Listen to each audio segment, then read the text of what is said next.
Hello, race fans! Welcome to Day 3 of the Sonic Adventure 2's Hero Story Tournament Winter Qualifiers. We have some really great matches planned for today, and we're going to kick things off right out the gate with Aiden versus I Like Eggs. I'm Originality Ace, and I'm co-commentating alongside the Superior. How you doing today? I'm doing all right, dude. How are you? I'm doing pretty good. I'm quite excited to see what our two runners have in store for us for this match right now. What do you think? Yeah, no, 100%. And we are already right into it. It's obviously like to stream. We just got straight into it. Aiden versus I Like Eggs. Obviously, Aiden, third place on the boards, very good at the game, and Eggs just the newcomer, just constantly improving every time we see him at an event. It's should be fun to watch. Yeah, Aiden currently has a 2202 according to SRC, and Eggs has a 2457. So both of these runners are fairly close to one another, despite the couple minute differences. We're gonna see a lot of high level plays here, I can only imagine. Yeah, and I mean, and if you look right now, big advantage for Eggs in the beginning. We have a C skip for Eggs and not for Aiden. Yeah, that's gonna be huge. But even still, with that advantage, we still see Aiden playing relatively well, managing to get all the way onto the actual wall run section here in City Escape, around about the minute and 9-second mark, which is really good time. Oh yeah, no, 100%. That's definitely like on pace for like around a high 140, low 150 sort of time. Missing the thing. No stick either. That's a crazy. I thought that would have stuck. And that's, wow, 134. That's a fantastic time for City Escape. Yeah, it was a bit unfortunate. That's a pretty unfortunate time with the skip though, because he had a bit of a bad cam rails meltdown. He like missed one of the rails and he was trying to homing attack back on. And for those who have ever had experience with C skip and like messing with bad cam rails, like it can be really weird to like get back on the rails fast. And so Eggs had a lot of trouble with that. So honestly, I mean, Eggs probably was playing well enough to get like a mid 120, but the rails kind of messed him up.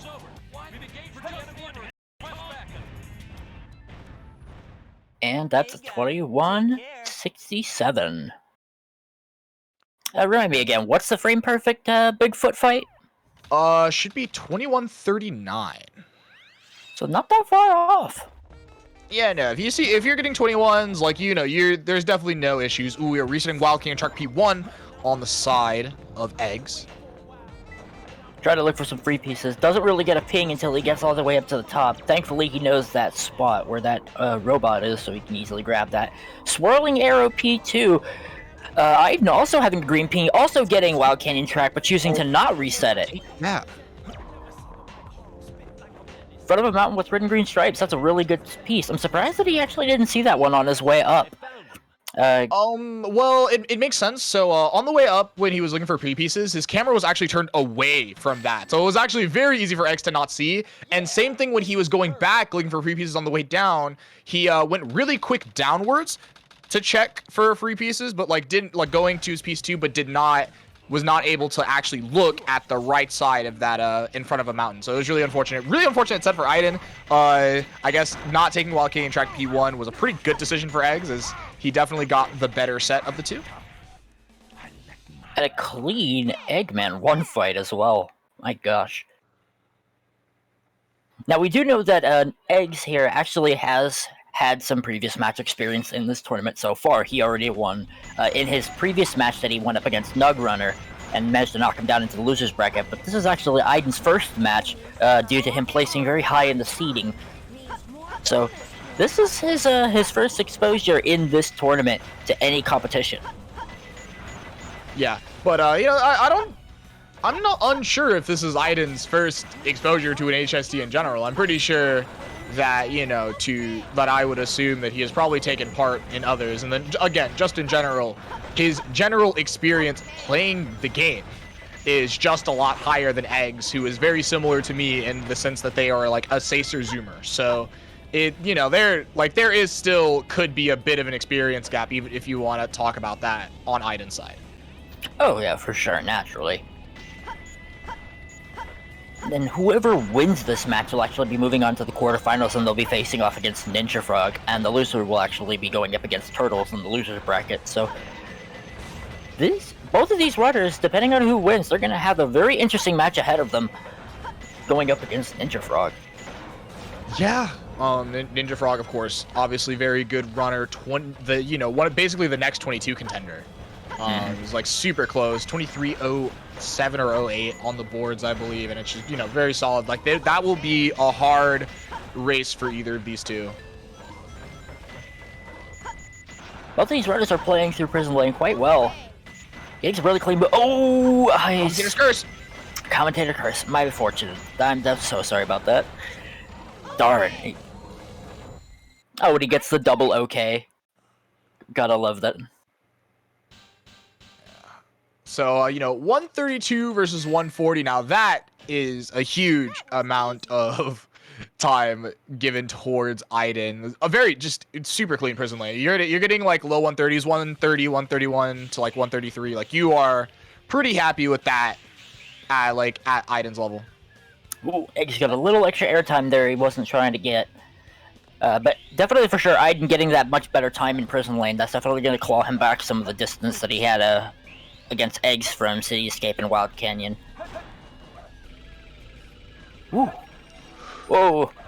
That was a bit of a scary spin dash jump. Oh! Light dash! 1 in the chat if you think the light dash is a great mechanic. 2 if you think it sucks. 3 if you know that it sucks but you still like it. Just that one was unfortunate. Yeah, it's super finicky. It's always really annoying too, like if you're in a path of rings or midway through and you expect to light dash, but instead Sonic or Shadow will just light dash and only grab like a single ring at a time. So then you're in this desperate mashing spree of just going from one ring to the next, hoping to God that you'll eventually click into the chain. Yeah. Yeah, and I don't know if anybody saw it so if you looked on the left side of Aiden's screen around 20 seconds ago, you will have seen a version of Play Skip that really only Aiden and Drum Basher, I believe, go for. Not many people go for it, where instead of where most people would do pulley skip, Aiden actually goes a bit further and gets on the box and spin dash jumps off of that. Aiden says that it doesn't really lose much, if not any time, and it's a lot easier, and it still basically saves like 2 seconds over to over not doing it, and so that's just something interesting to look at. Tethys, did you do I have not seen you do the Aiden version of Play Skip, but then again, I haven't seen you play SA2 in a while. Yeah, I was about to say, are we gonna call it like the Welsh variant then? Is that what we're gonna do? Did he jump from the box, or did he jump from the flat part that was like alongside the box? Or well, the flat part alongside it. Yeah, I should say next to the box. But yeah, it's a different place to where where pulley skip normally happens. Oh well, I do that.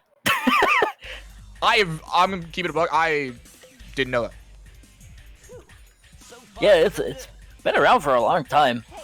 It was like one of the few main ways to do that trick when I first chopped into the community, so I immediately picked up on it. 11:27. Really solid time. Yeah, 100%. Yeah, no, it was just kind of like talking in the sense of like not that many people.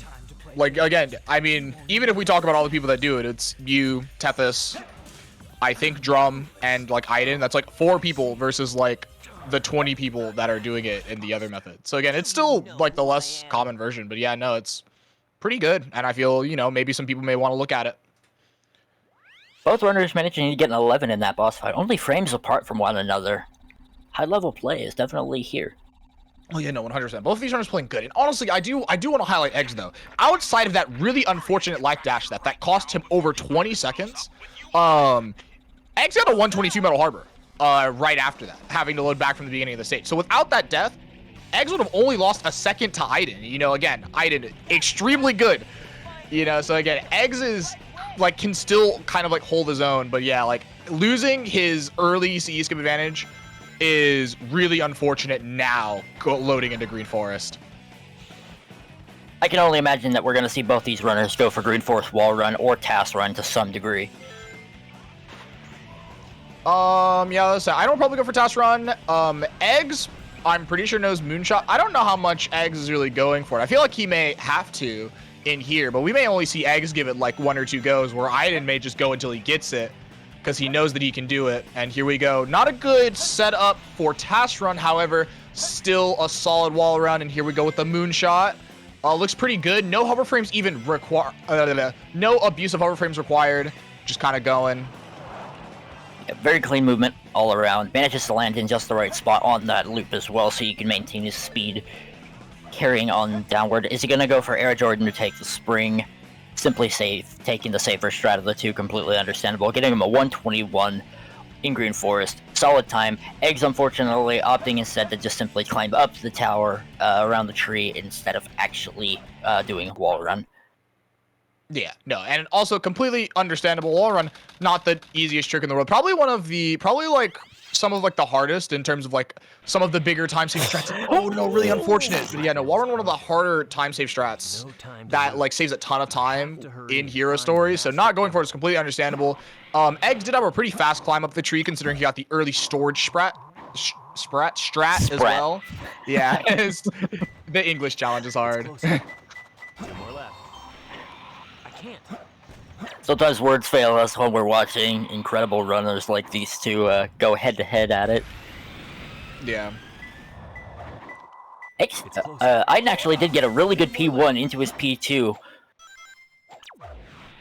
And getting center of a triangle, not too terrible of a set.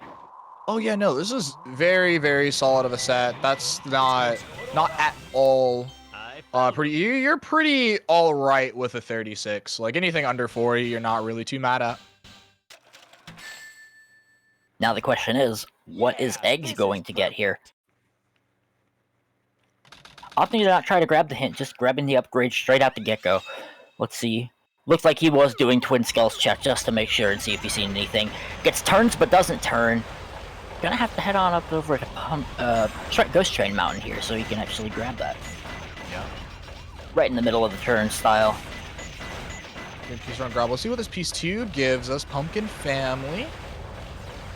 Not too bad from his current location. Seeing as he was already heading in that direction anyways. Didn't really lose him any time. Omo Chow telling us about Pumpkin Field. Aiden waiting in the upgrade saying hello to Shining while he's getting ready for the cycles on Mission Street, of course. Gets the pause hover. Very clean. Spent very minimal time. That one's not really a say hi to Shining, though. That's like, generally when you say hi to Shining, it's because it's a useless thing to do. Which is why, like, something in, like, Mission Street, Sand Ocean, and, like, even Pumpkin Hill, where people don't do it, but there's technically a purpose for it, it's not really a high Shining, but it is upgrade Abuse, and he upgraded Abused really well with a 43. You really can only see that if you, like, upgrade Abuse really hard with a good upgrade time. Struggling to get over those boxes, however. Yeah, pause over challenge.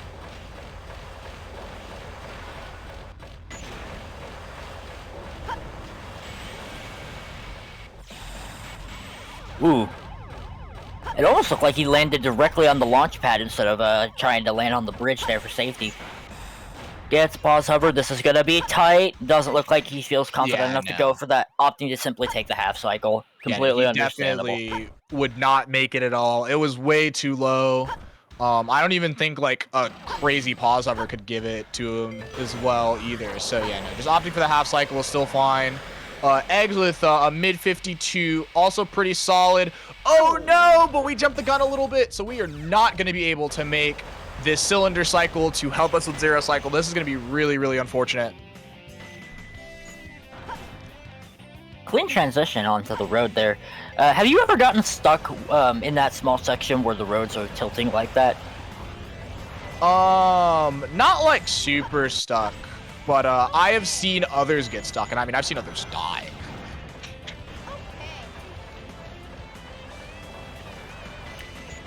.209. Not too bad all things considered since he went for a half cycle. Pretty solid. Eggs, opting to land on the bridge, just barely hanging on the edge of tomorrow there. Grabbing a hold of those little structure beams just by the toes of Tails' mech. That could have been really bad, but thankfully he managed to stick the landing on it. Yeah, and this will be about 4 to 5 seconds to Aiden as Eggs. Again, getting 1 cycle and not 0 cycle. No ping, Or taking half the cycle, restart, I mean. goes to green, gets in piece in front of sign number 2. Oh, he does get a 3 fans piece. Didn't even see that one. That's my bad. 2 solid pieces, then gets wooden box on a steel beam, going for the clip in into the ghost room. Very clean, gets it on the first try, and manages to get to the box with minimal effort. 20-second aquatic mine. Phenomenal time. My gosh, you can. It's one thing if you get like a sub 40 aquatic mine at a certain level, but once you start getting around the 20, like sub 25, that's really good. Yeah, no, you really want, like, you really do want, like, a time under 25. If not, then it's, you know, it's, like, average, so potentially you're just getting trolled. Like, you really do not. Like, that's a fantastic set, seeing 3 fans in front of side number 2. And even though back wooden box on a steel beam is generally considered not the greatest piece, just because it's a piece 2 getting out of Ghost Room is pain, and especially the back one, it makes it, like, accentuates the fact of Ghost Room P2s being, like, hard to make fast because piece 3 is being outside of Ghost Room. Like, if the Ghost Room piece is the last piece you're getting, then it's generally fine. So even there, and again, in front of sign number 2 is the sign that you use to clip into Ghost Room. So the set is super fast and, like, is very simple to play. And ooh, we are getting in an oven with a by the far wall. I think that's what that piece is. It's basically an honorary 3 fans piece. Yes. And then getting water level height too. Yup. This is, I think this is almost the same exact set that I've actually seen in a previous match that I commentated earlier, this tournament. Yeah. Albeit the oven was at a different location. Yeah, this is probably close in quality to the set that Aiden got, actually. Unfortunate that Eggs misread the ping for which oven that you could get. So because that could have been pretty similar, because even though bottom oven can, like, potentially, it's not as clean of, like, a line as in front of the sign number 2, but water level 2 height is a much better P2 to grab than wooden box on a steel beam. So, like, that, they were pretty similar sets in quality. I would still say Aiden's was probably a little better, but both fantastic sets out of Aquatic Mine. And now, of course, both runners are speeding down the freeway as fast as they possibly can to catch up to Mr. President. Aura is in the car waiting for him on the other side. Yeah. Always got to make sure in the middle of the hero runs that we go say hi to Aura before going into everybody's favorite locations, Desert and Space. We love them so much, and as, you know, Aiden coming up to it, I'm excited to see the Aiden Desert. Because, again, as somebody who is new, I have not really gotten to see Aiden play the game very much. He's been pretty inactive until very recently. He just kind of wanted to play in this HST. So I'm definitely excited to, like, see with one of, like, the really good runners that I just, like, haven't really got to talk to, see what they're doing. And of course, with the 216, oof, I seen that. That's unfortunate. Smacking into that car really costing him. It's really annoying is that if you drift a little too far with Tales of Rouge and these kart levels, that just the entire turning mechanic will just completely backfire, and you'll just proceed to just spin in a circle. Yeah. It honestly, and from there, very nice pull hop from Aiden, ILL variant of pull hop. But yeah, no, to talk about what happened to Eggs, it wasn't even just that the turning was messed up. It was actually because he tried to cut the corner too early. So he tried to cut the corner really hard, turned too early, hit the side of the road, and that's what caused his turning to be messed up. And so he had basically just went right into the car because he had to bump into the wall there. Oh, so when he hits the corner of the road, I'm assuming it's because it's like the line where the mesh meets. For those who actually don't know, if you've actually like taken a look inside the actual way that the game is formatted, all of the meshes that are actually for all these levels are actually like built up in parts and small pieces where like seams meet from one another. So there are those little lines and cracks. They're not normally visible or tangible in the game, but sometimes they can cause weird little hiccups like that.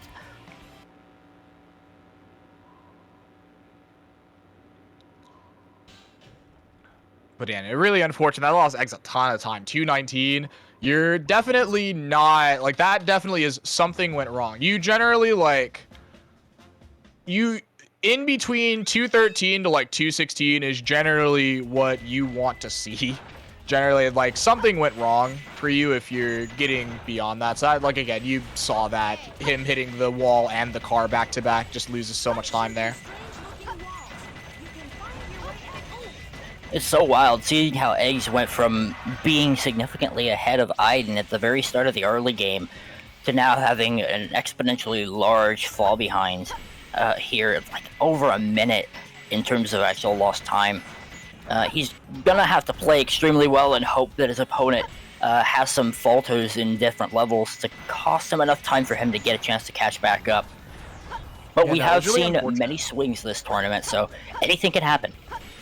Yeah, it's a really hard ask to ask somebody like Aiden to be inconsistent and just absolutely troll his own race away. But, like, it is most certainly possible because SA2 is the silliest game. But I did want to mention both players' hidden bases so far because I do think that both of them were fine and worth talking to. We were just kind of like on our different conversation. Aiden with a 142, very, very solid. Probably a few hiccups.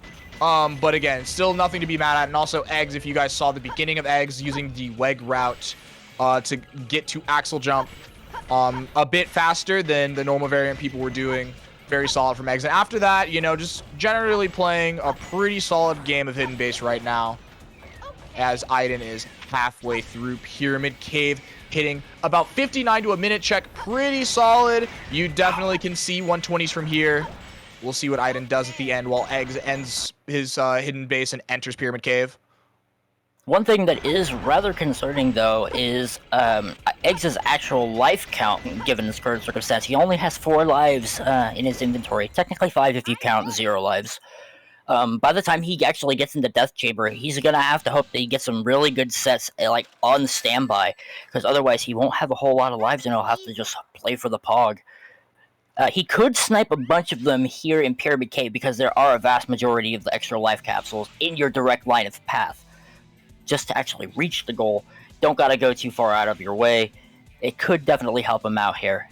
And speaking of Death Chamber, Aiden gets Golden Goddess P1, goes for the upgrade, not taking it, instead opting for a restart. Smart call. Now, Fire Dance, since we have the upgrade, we're going to go straight Booty Clip from here. I wonder if we're going to see a death. It probably is going to depend on the P2, but I wonder if we're going to see immediate death or hint check or anything like that. I wonder how Aiden is going to play this Fire Dance P1. Did rotate the camera there because he was checking to see if there were things like where the bug used to be or things like tilted picture. Didn't see any of them while he was out of bounds, opting for another death strat. Ooh, and I like this. Aiden going with the really quick deaths. So Aiden is probably doing this because generally when people don't do that, they may be trying to spot bugs on patrol when they do, like, without having to do the trick where you look at the right side of the screen. Aiden's likely looking at the right side of the screen to look for bugs in this scenario. But yeah, no. Aiden digging the area in front of the Scorpion. Core piece 3. Pretty solid all around. A few deaths, a whack P1, but all in around, not too mad about this. And Eggs, no, the death on Snake Skip. Oh, that's so brutal. Now he's gonna have to deal with that wacky free cam while he goes for this trick. Does still manage to land it, though. Opted to grab the extra life. Smart play. He's definitely going to need that going into the next stage, and I think he's wholeheartedly aware of that. Yeah. You're definitely going to want lives coming up into this. It's just, you can just get rolled. Yes. Alrighty, the 134 plus the death, probably around 10 seconds considering it was a snake skip attempt. All in all, okay, but you cannot be giving Aiden 10 seconds, you know? You want Aiden to be giving you 10 seconds. That's when you're Eggs. He's gonna have to hope for some really good pieces here. Scorpion Tattoo, not a bad P1. Yeah, likely not going to die off of this. So should be fine on lives, actually, going up into endgame. Which will be good for Eggs. Again, Eggs just does not really want to use lives if he doesn't have to. Camera being less than helpful in that situation, but thankfully he was still able to grab the piece. Gets Beauty and the Beast for his P2. Doesn't opt for a death strat because he's going straight for it. Very good P2 given his current location. Naturally, getting a good death strat piece into the room will save you a few extra seconds, but still not a bad play considering his limited amount of lives.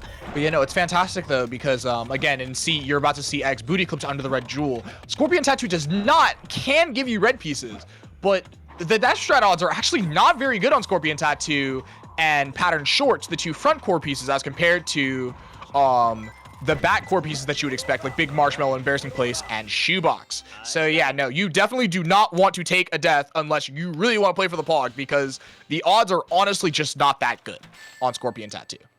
I also had a really phenomenal egg golem there because he was getting a lot of really good super bounces. He could have saved a little bit of more time though, unfortunately, since he had a 44 or so on the clock. No, yeah, he had a 48 with super bounces.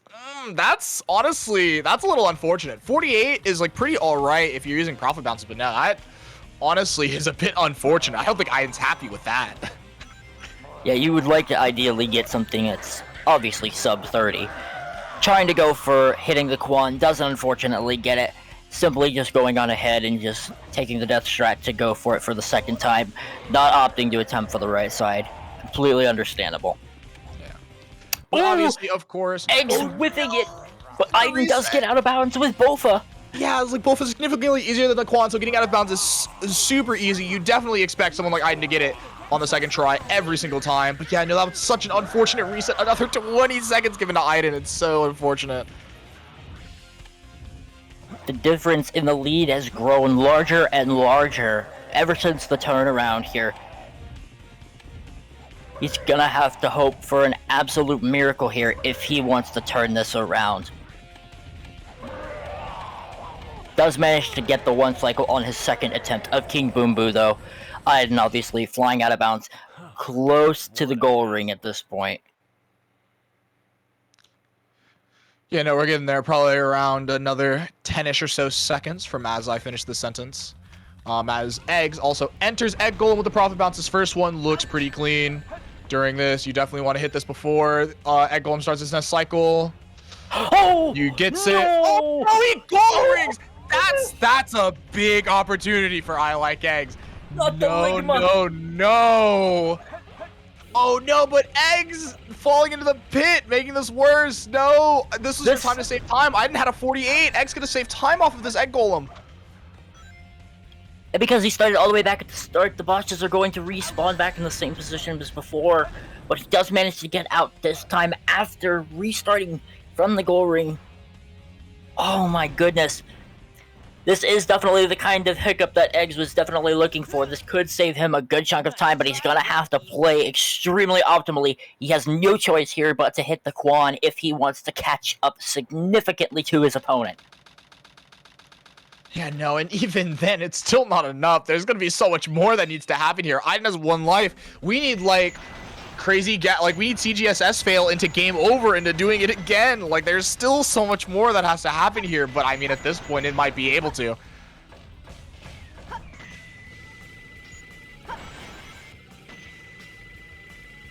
Manages to get the snipe on that beetle. Sometimes that beetle is in just like a really awkward place. Doesn't get the Quan either.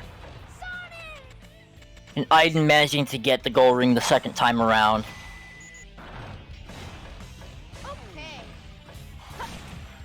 Ooh, that's a really close up setup. That is definitely something you can do, but your angle has to probably be a little bit steeper, as you saw with Eggs. His angle was really narrow, more straight rather than left, and he does not get to the edge where you can hug up the corner, hit the boxes, and boom, there you go. His angle was a little bit better the second time as we go in, and now we are out of bounds for Eggs. Still saving time if he doesn't goal ring, but again, just there's so much that needs to be saved here. Yeah, let's say Aiden, yeah, resetting between the rotating beacons, really bad P1 on this. Between the floating containers, significantly better. Thing is, too, once Eggs actually does get into Meteor Herd, if he does a reset, then both our runners are on 0 lives. They're gonna have to either play for the Pog, or they're gonna have to try and just back out of the menu, take a loss of a few seconds, and just navigate their way back in. Just so that way they have enough to compensate for doing things like CGSS.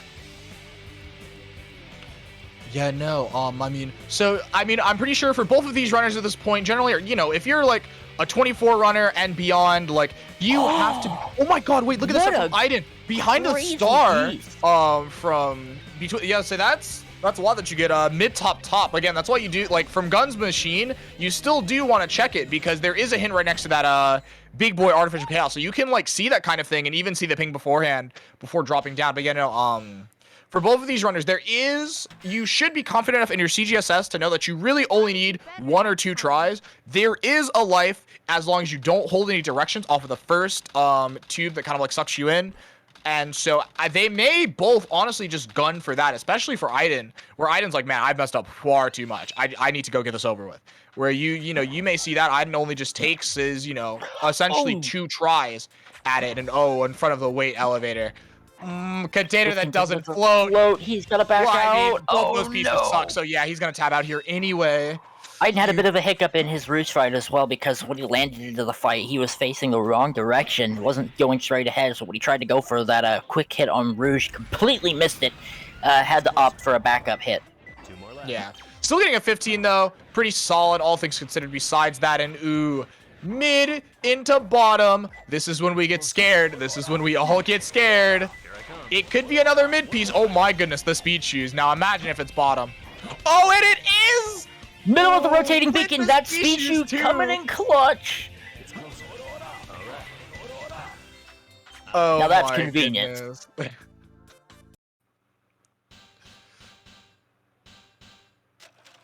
Nails it. Absolutely never punished. Although, honestly, the game probably threw him a bone for giving him some horrible piece 1s coming out. Aiden already out of bounds. Free cam, spin dash jump, distance fantastic. Yeah. Oh yeah, plenty of leeway to make it. Did it all on 1 life. Yep. Again, if you're Aiden, you're just not expecting to miss. You're too good. Especially if we're doing free cam. That's like that, that confidence, I'm way too, and having a little bit of Rouge issues. Rouge is deciding to fight back. Oh, not even going to try. Yeah, I was about to say the jump scare in the Rouge fight at the 19 seconds happens. He just was like, I have to take the reset from here. I do not want to deal with this. She doesn't take any flack. Not even from the Echidna. But yeah, no, significantly better after that 1445. Boom. 1445 in his Rouge fight and 1445 in the Eggman 2 fight from Aiden. That's hilarious. Now let's say, for him talking 2 completely different fights. Very, very funny. But yeah, no, this is definitely it's rough. It's rough from this point in time. Yeah, like again, losing like 20 seconds in the Rouge fight, you just can't do that. It's so many little things. Boom Boo, Rouge, Snake Skip. So many of these things that you don't normally mess up that Eggs was unable to just like do. It was almost like nervousness for having to play, for playing Aiden or anything, or just, an off day in general. But yeah, no, really, really unfortunate play from Eggs. Definitely not happy with it. Yeah, Aiden got a really clean setup as well for FR skip. Not opting to go for fastball, just sticking with the old tried and true method. Completely understandable. Going for a homing attack cancel. Bit on the early side. Normally you don't really see that often nowadays. Because we usually maintain that bounce. Well, yeah, it's because the homing attack, like if there's the funny invisible wall at the end, if you don't have enough height, that just like rejects Sonic's entire being when he is not in ball form. When he's in ball form, he's fine, or like specifically in bounce, he's fine. But yeah, no, like this, it's honestly really scary if your height is a little rough. If you're still high enough, then you'll still be fine. The wall will attempt to reject Sonic, but Sonic will stick to the wall, but still be good enough to where the wall will just kind of like drop him next to the goal ring. But if you're not high enough, the wall will just bounce Sonic away. But obviously, Aiden was high enough. He did the older method, no fastfall, so the height should look fantastic kind of thing. It's just kind of what it is. But yeah, no, he is out of FR. Looking to be a high 24 to finish this race off. It's essentially curtains for Eggs. There's no way we spend like a minute 30 on Shadow 2. Eggs try to go for one of the quick strats here on killing off Eggman 2. Aiden gets the first hit. The second. Third. Fourth. And the penny drops. Aiden with a 24-48.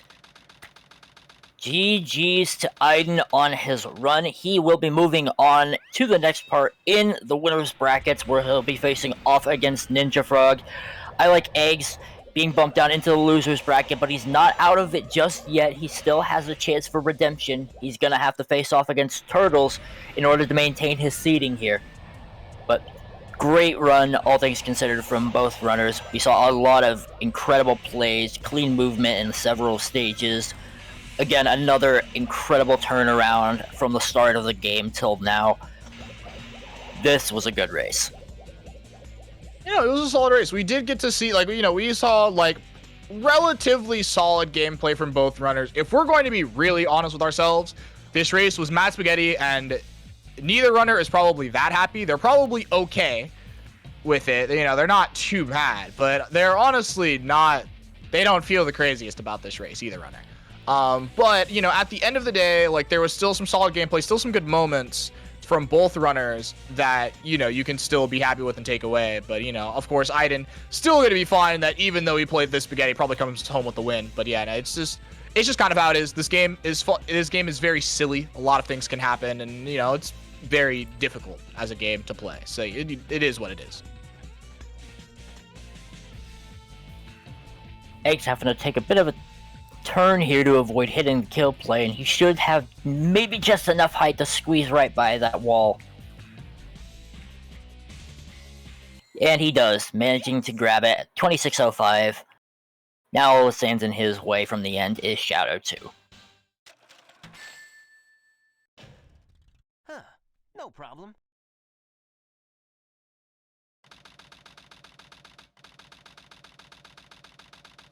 Time to see how the final boss of the run is handled by Eggs. I'll show you the true power of chaos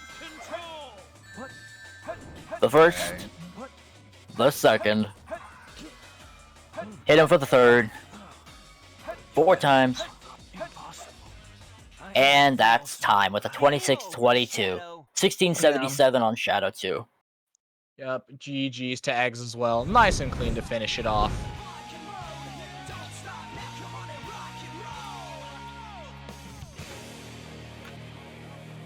GG's to both runners, both Aiden and I Like Eggs.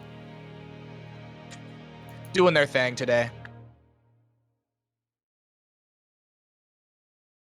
This was really good. It's a matter now on determining whether or not we're going to have any interviews coming up now that both runners are finished. Yeah, we'll see. Mothership asked the 2 runners if they were willing to interview, so we may or may not get one or both runners coming up.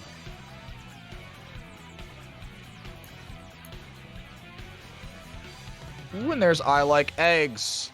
Hello, and there's hello. Aiden. GG's to both of you. How are you guys doing? We'll start with Eggs. How do you feel? Yeah, GG's about the race. I'm gonna say that was a rough time, as you could probably have seen. Lots of deaths all over the place. Not too many, but a couple big ones. But I guess Aiden did better than my PB, so I can't ask for too much here, really. I'm like, even if I didn't make those mistakes, I probably still would have lost. Because Aiden is just that much of a cracked gamer. So, yeah. Yeah, fair. How do you feel, Aiden? Oh, well, thanks. It was a good race. I didn't feel like a crack gamer playing that race at all. I was in the worst mental state I could have possibly put myself in. I was shaking so much the whole race. I don't know why, but yeah, it was okay. It was mostly good. I was okay with that one. I was never worst thing in the world. Yeah, for sure. It was honestly probably a pretty solid run for you, just solid gameplay all around, basically except for really the Eternal Engine, where it's really unfortunate goal rings. It kind of happens sometimes, and it hurts every time.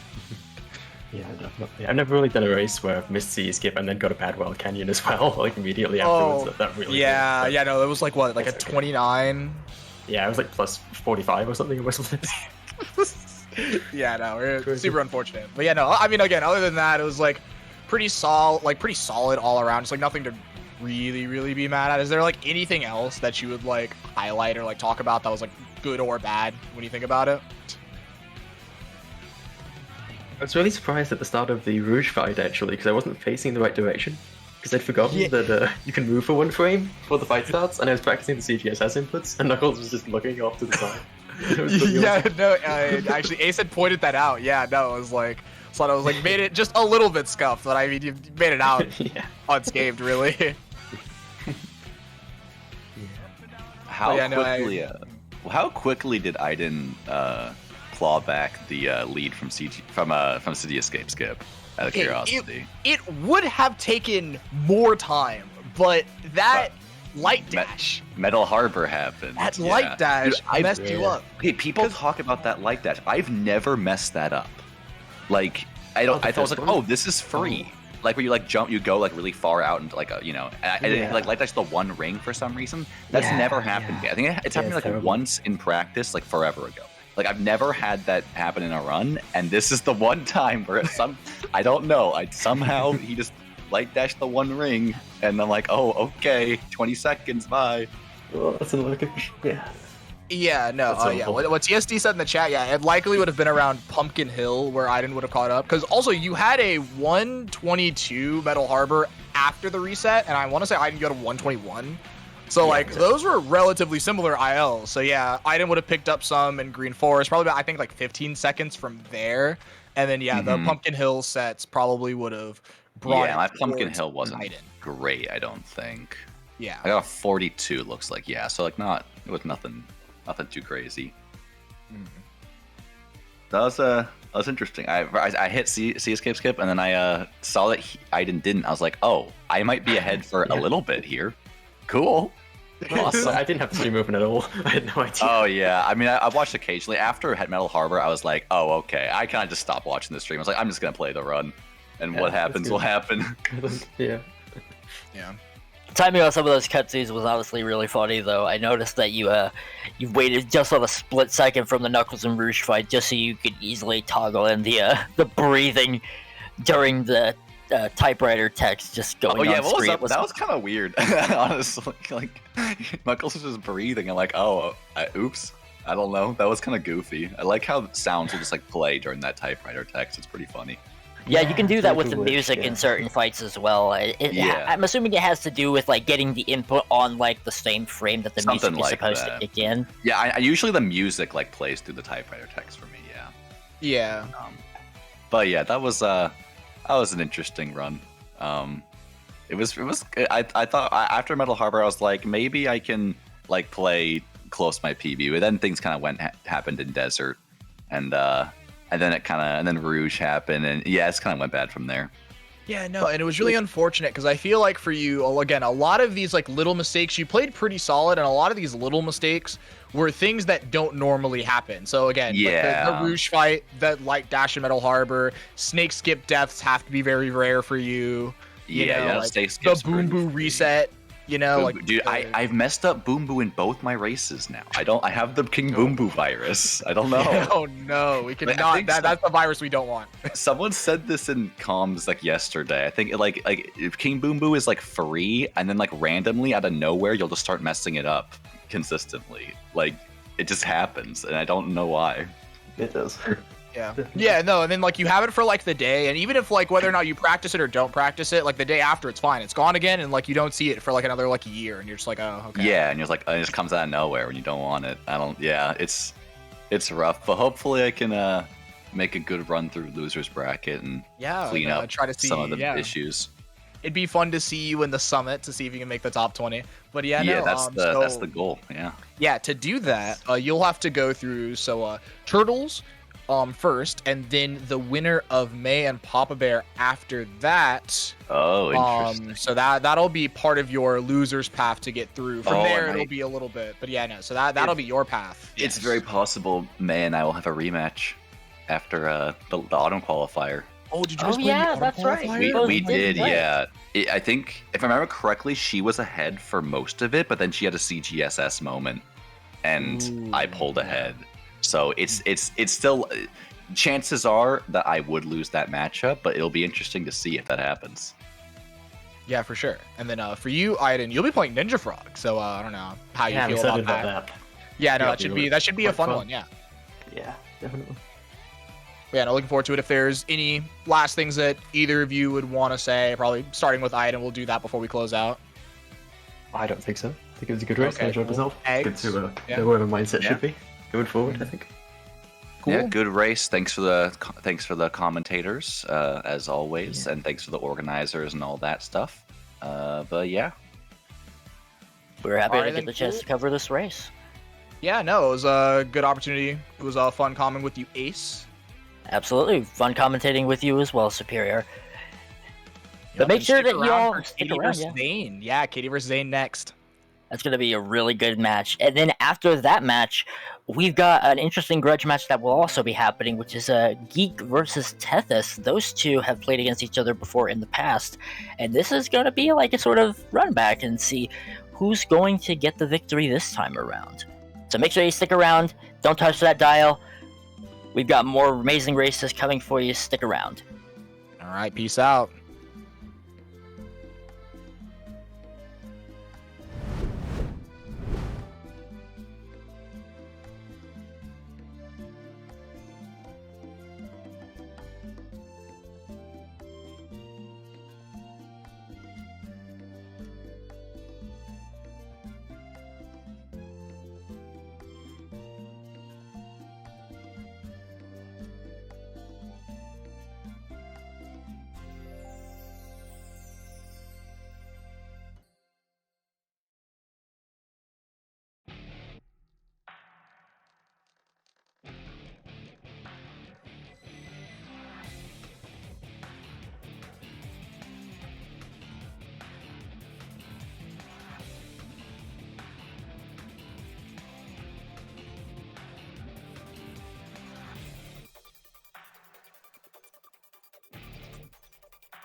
Good afternoon so far.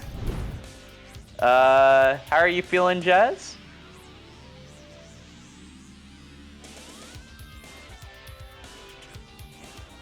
Hold on, my audio is messed up.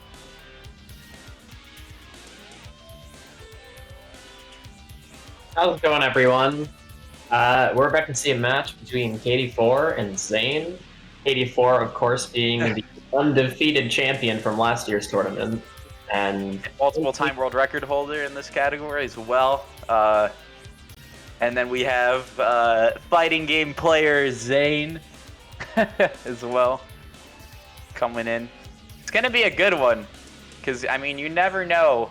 You never know if with Katie, what kind of run she's gonna pull off. Could be a 21. It could be a 23. You know, we'll see. Whatever it is, Zane's gonna have a really tough opponent. Probably, like, the toughest opponent you could possibly get to go against. Yeah. I don't know about most people, but when I'm up against an opponent that's a lot stronger than me, I try to play better, and I usually do play better. What just happened? What just happened? Air easy, and he didn't unball, and he clipped through the floor. That can I didn't know that's a thing. Yeah, if you don't unball, you can clip through the floor there. It's pretty funny. That's wild, actually. Also, wow.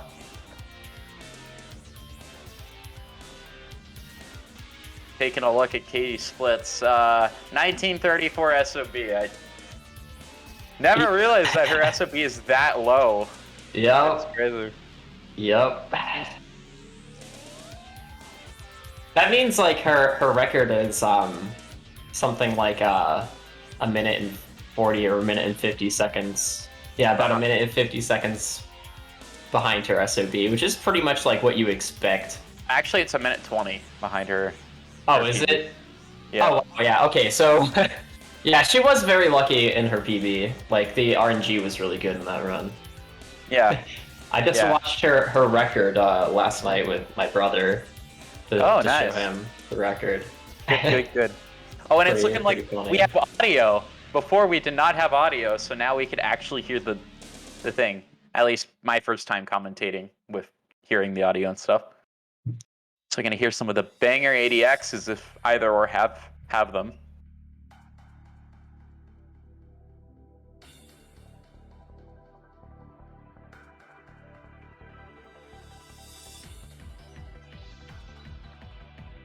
Yeah. Hi, Wild Style. Hi. Hello, Wild Style. Hope everyone in chat is having a good day after, especially a good time after that race. I want to talk about Zane too. Zane is a competent runner here. Like, let's not ignore that. So if the time on splits is accurate, Zane's PB is a 24:45. Yeah. That's like actually close to my PB. Yeah. So that's somewhere in the like 50th to 60th place range. All right, looking like Katie is ready. Yeah, still waiting on Zane to get ready here.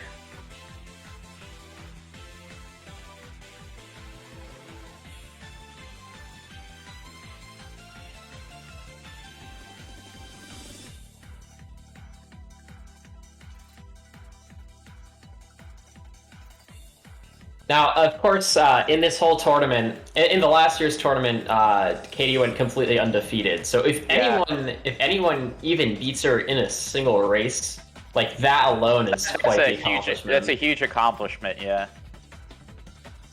Last tournament she went 7-0. So yeah.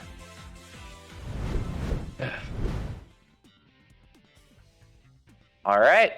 And it looks like, oh my god, it's KD4! Yeah, we get the face cam from both runners. Oh, Katie and Zane are both using face cam. Alrighty. And they're Let's starting. go. I wonder if either one of them are going to use ESG. Well, we'll find out after the stage.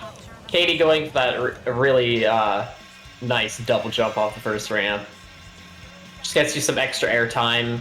And airtime is actually good in this part of the stage because you can't really accelerate on a board other than gravity pulling you down, so... Alrighty. Oh, Ooh. got a low jump. Missing trolley skip. Same with Zane as well. Yeah. Looks like Katie's slightly... Oh, that was a little sketchy. That camera angle sometimes might mean death for a lot of people, and it's looking like that's good. Katie's getting the skip, so will Zane... Zane's not gonna get the skip, unfortunately. He's got a really tough challenge ahead of him. Yeah. Bufferless CE skip as well, which is something that I know a lot of people don't do. And I think Zane was also doing bufferless, or attempting bufferless as well.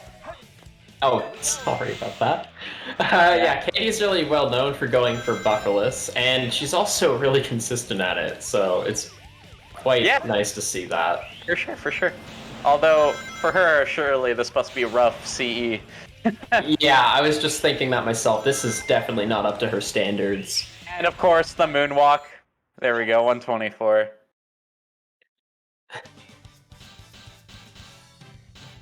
You know, when Katie isn't even beating my gold, that she's probably not happy with that time, but it's definitely enough to put her well in the lead here in this race.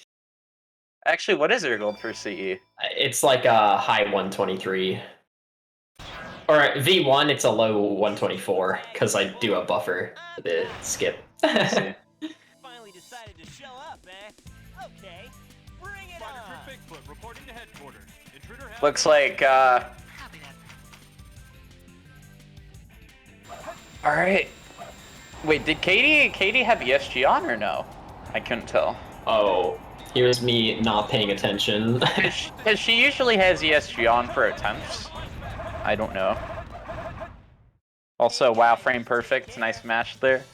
I don't remember seeing an emblem, but maybe that's just me focusing on Zane's side of the screen. Yep. Alrighty. So Zane with a 2 of 5 skip list. Oh, and that's, yep, huge wall painting. But yeah, this is one of the ones you can, if you're paying enough attention, know exactly where it is without even checking a hint. And also nice ping read there as well from Katie. Red circle, definitely a good set. Executed it pretty well, 19. And Zane finishing off Bigfoot. Zane does not have ESG, so I know that much.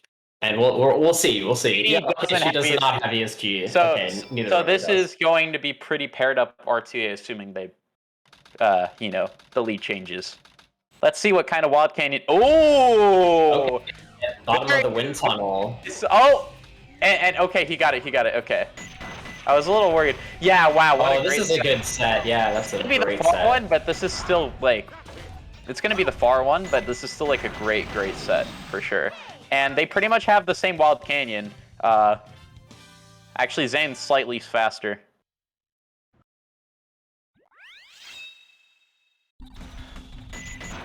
All right.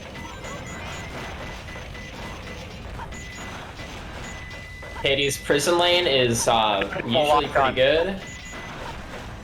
Oh, she gets those lock-ons really nice. She got one of them early, the other one really quickly, so... This is already a really fast pace to start off the stage. She's opting not to go for the very risky strat there. That is very understandable, especially in a setting like this where you're supposed to play for consistency. Even without that, getting a 20, like this is looking like a 35 elevator, which is very good. Yeah, nice low 35 elevator. So this should be like a 49 check, like a 49 checkpoint, I think. That's pretty fast. Definitely. Oh, 48. 49. No, yeah, 49. It was like almost a low 48. one. Yeah, low It's looking- 49. It's looking like. So let's see. What Zane's up to here. Yeah.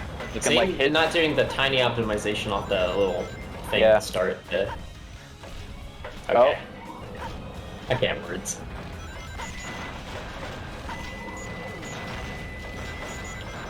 Oh, Katie getting that lock on too. Very, very nice. Katie getting a lot 119 of early locks there. 119 checkpoint as well. That is great. Yeah, we could be seeing like a 130 flat here. A 130. Yeah, 130 62. There we go. That's definitely very good. It's quite good. That's a really tough time to get. So Also, Easy. Zane having a little bit of trouble in the beginning of the stage. So getting slightly slower than Katie. But it's still looking on pace for a 136, I think? Assuming everything else goes okay.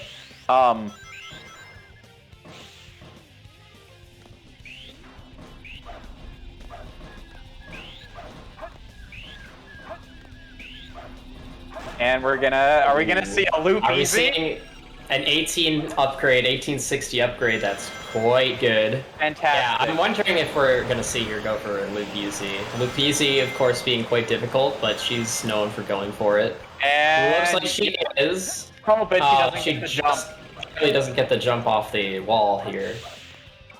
Still really good backup though, because if you miss it in that manner, then you could still at the very least, you know, pretty much have like the same thing if you weren't to not go for it. And also 44 checkpoint, that is phenomenal. Yeah, Zane with the 152 prison lane, so Yeah. it did not go very well. I'm sure he's trying to get something in the range of 135-ish, 136 or something.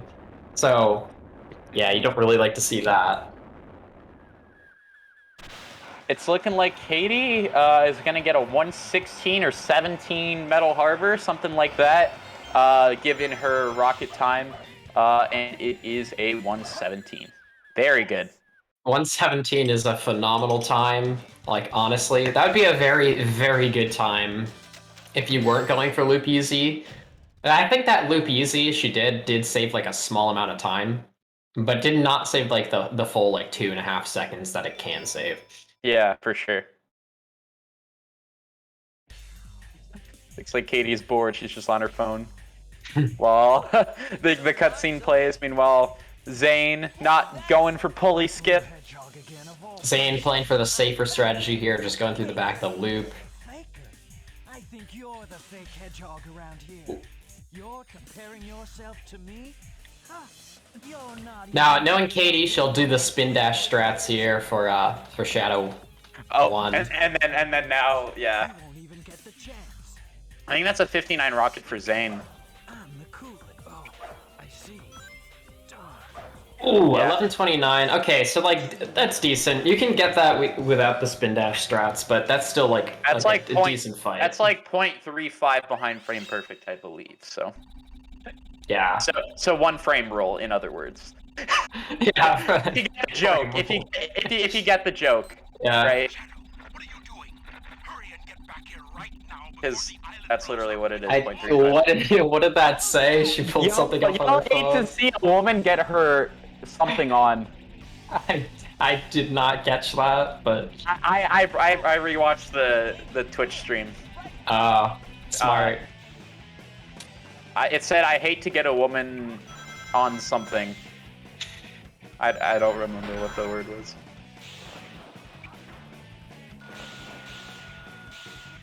Alrighty. Let's see what She's- kind of greed forest we can see from her. Not doing LSBA. Completely no understandable. Kind of upset, not gonna lie. Yeah, it would be like a big ask to go for something like that in our tournament. So oh, okay, geez. a bit scary, but she knows how to recover it, so it's fine. We're fine. Still getting the mini wall run after all that, so... Zane taking a death! Oh, he took a death! Oh, no! Oh.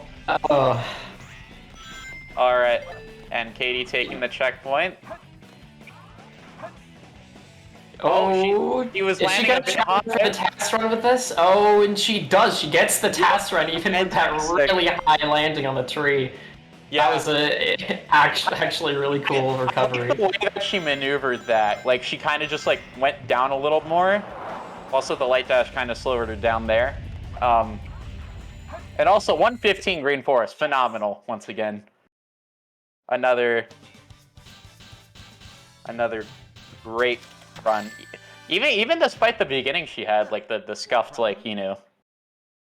Yeah, there was that scuffed loop skip at the beginning that definitely lost a lot of time.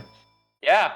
And Still a good. She pulled off a good time. That's like a really hard time for most people to get. Yeah. Like, she would want to be getting like something under 110 in a PB attempt or something, but this is a race, so it doesn't need to be perfect. It just needs to be good enough. It's pretty much like almost impossible to get like a sub 110 Green Forest without LSBA or reset for the most part, you know? I've seen her do it though, so. But it's like 109 would probably 109 or 108 would probably be it, and that would be like absurd. Also, Lonely Tombstone, no. Yeah, Lonely Tombstone from there, not really the best thing to get. It's like at the middle of this church, so not a lot of good movement options to King of the wherever Hill your last P3. piece is. Oh no, that is it. Yeah, she's gonna take this rocket. You can also take the spring. It's kind of like even. Let's see. Oh, Zane's doing wall Zane's run. going for wall run here. Gets on the tree. No. And no task run, and he hits Vertex. Vertex. Oh. Oh yeah. I found him. Kind of a rough Pumpkin Hill as well for Katie. Yeah, that's just not a good set, honestly. Yeah, this is perfect. Zane going on the right side for this bungee skip. You don't really see a lot of runners doing that. It still works though. The speed shoes. All right. Okay. Yeah, but it looks like ever since the beginning, the lead has only been growing for Katie. Yeah, that's about what you would expect with these two contestants, but this Mission Street. So it's all about hitting the zero cycle, of course. And yeah, 21 upgrade. That's actually ridiculous. Oh, with the 2172 upgrade, so that's she can wait extra long in the upgrade cutscene. So wait for the cycles to advance. Now she usually does a thing where she tries to minimize her pause hovers. Like she'll only use one pause hover for this entire. Yeah, I think it's stage. just weight hop, right? Yeah. Actually, I wonder if it's possible to do weight hop without pause hover. It is possible. It's just very risky, like unnecessarily risky. Forgotten Hut?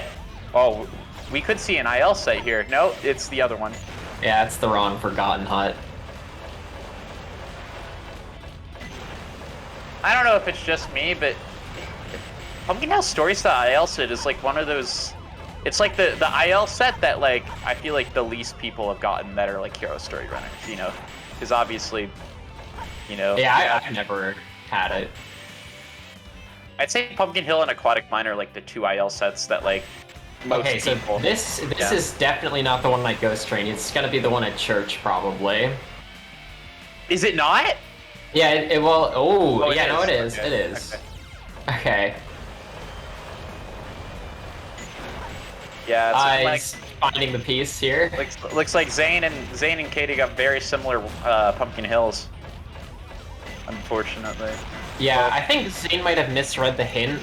He went to the Ghost Train version, which doesn't have a where in it. Like that, the hint doesn't have the word where, if it's that one. But yeah, Katie finishing a zero cycle with a nice 2:01.54. That's like a really fast time for zero cycle. Yeah, definitely very well set up for a sub 10 at a Aquatic Mine here, assuming RNG doesn't destroy her here. Yeah, the 924 exit is still like pretty good. Like it's clearly not it's not like record pace or anything, but it is good. Like there's 21 pace maybe. So Depending on what she gets here, we'll see. And we do get a thing, and looks like Zane also hits weight hop. Yo, nice. Top piece already. Oh, there we go. Between the skulls facing each other, definitely not bad at all, for sure. will we see a monitor clip here? Maybe? Yo, it's Yes, passed. and she Yo, gets it. Oh, nice monitor clip. A Fantastic. clean monitor clip right into the piece with a 21. Very good. Very good set there. Yeah. 946 out of Aquatic Mine. Yeah, that is definitely very good pace. Easily 22 for sure. Easily 22. I think it's still 21 is still on the table here, but we'll have to see. We'll have to see. You never really know. Yeah, because you have to remember too.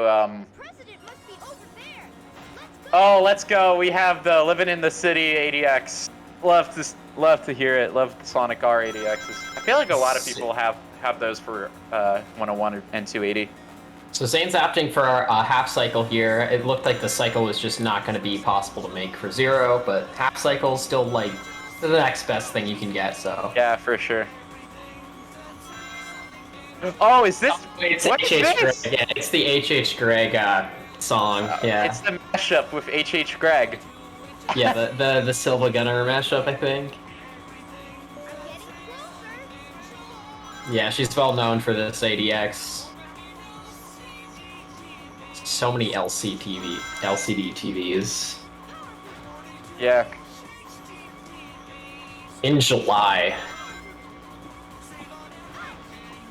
Oh.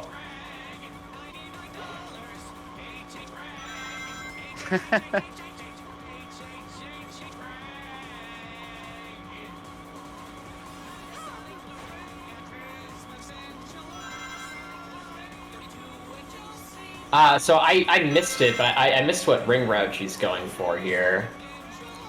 Yeah. But it looks like it might be the geek route or something.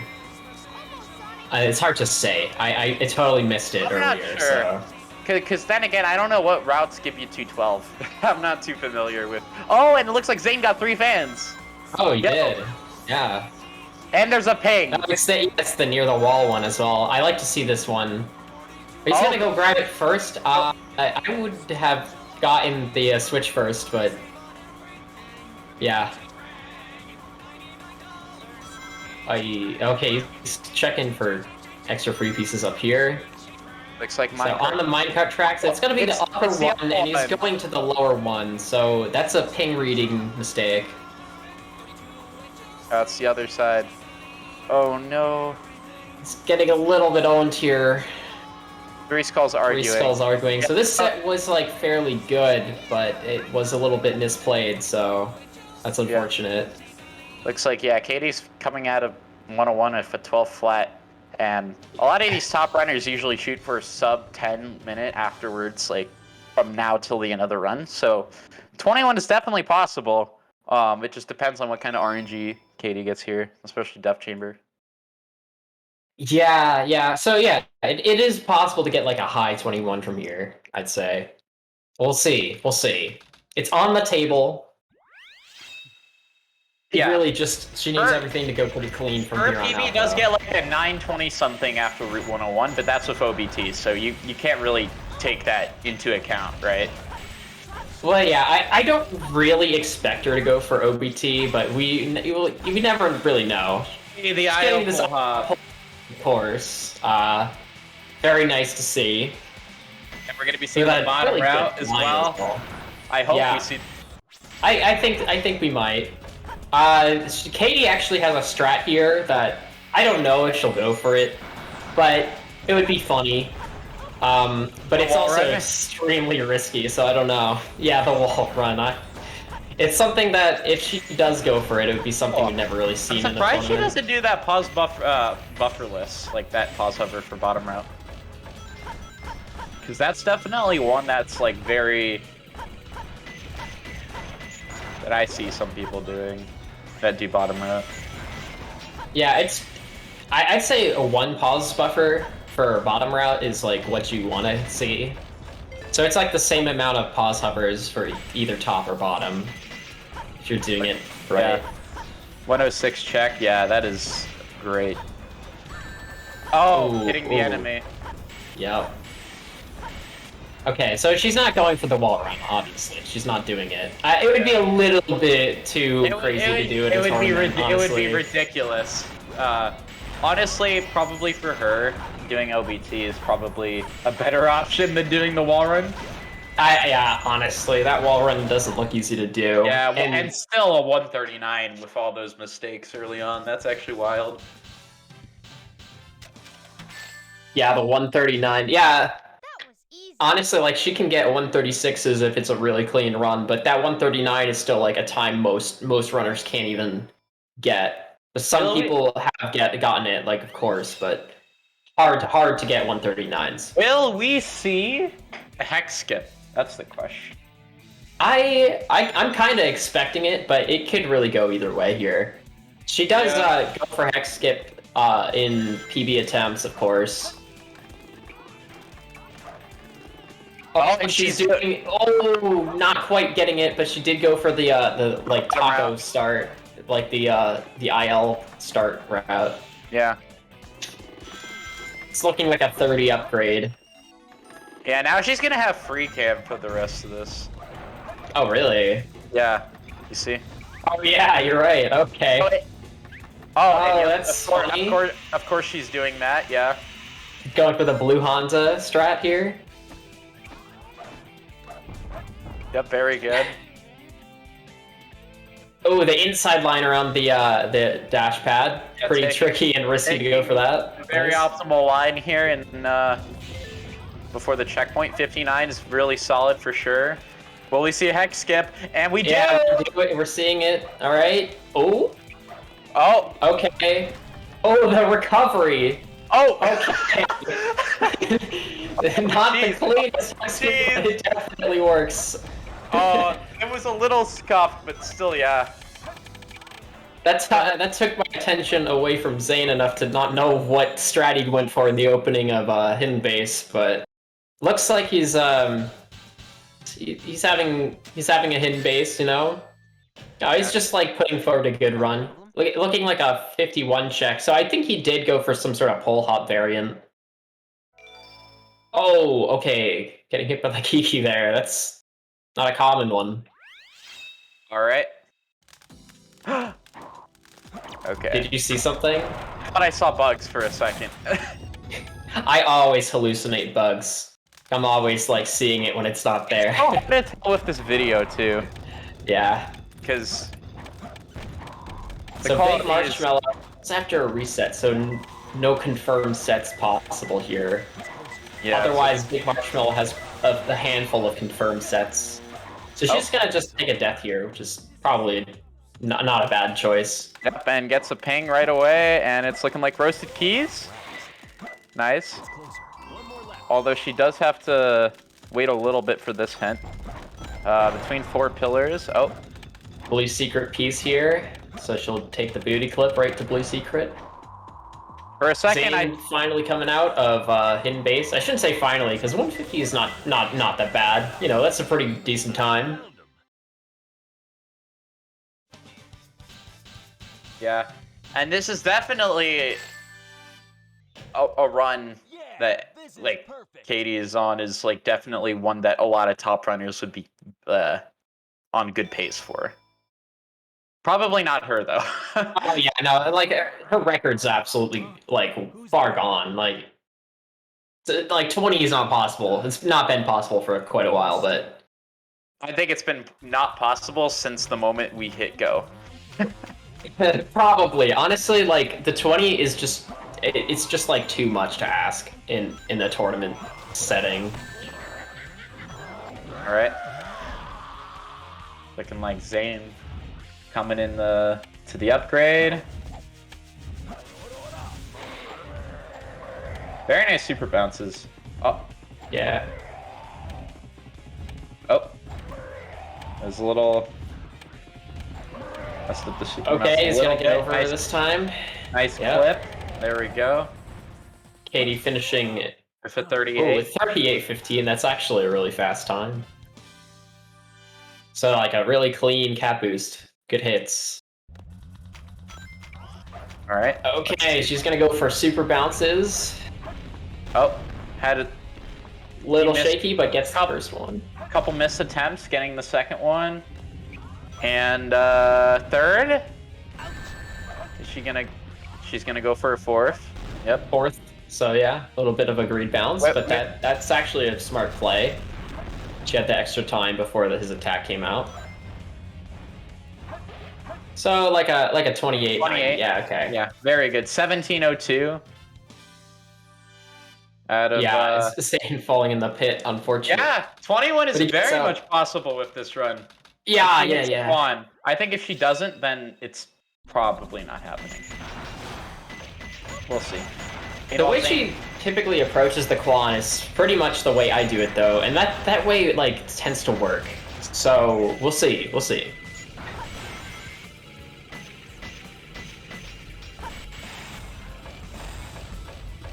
Alrighty. Taking the angle, and Quan! Nice. There it is. Okay, so...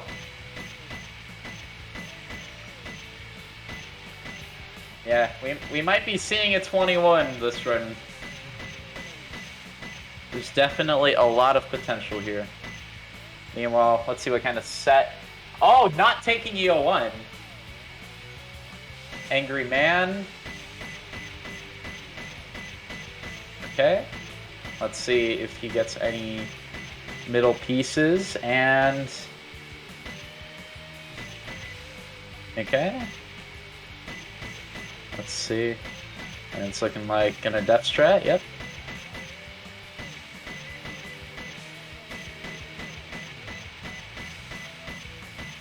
Katie is pretty much approaching the goal ring Oh, here. bugs! No, don't die! Oh my He's god! got it. He saw it. He saw it. He saw it. All right, nice.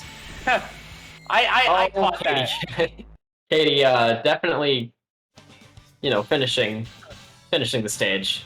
Giving me a little bit of a heart palpitation there, but she knows where the goal ring is. It's fine. Better next Yep. time.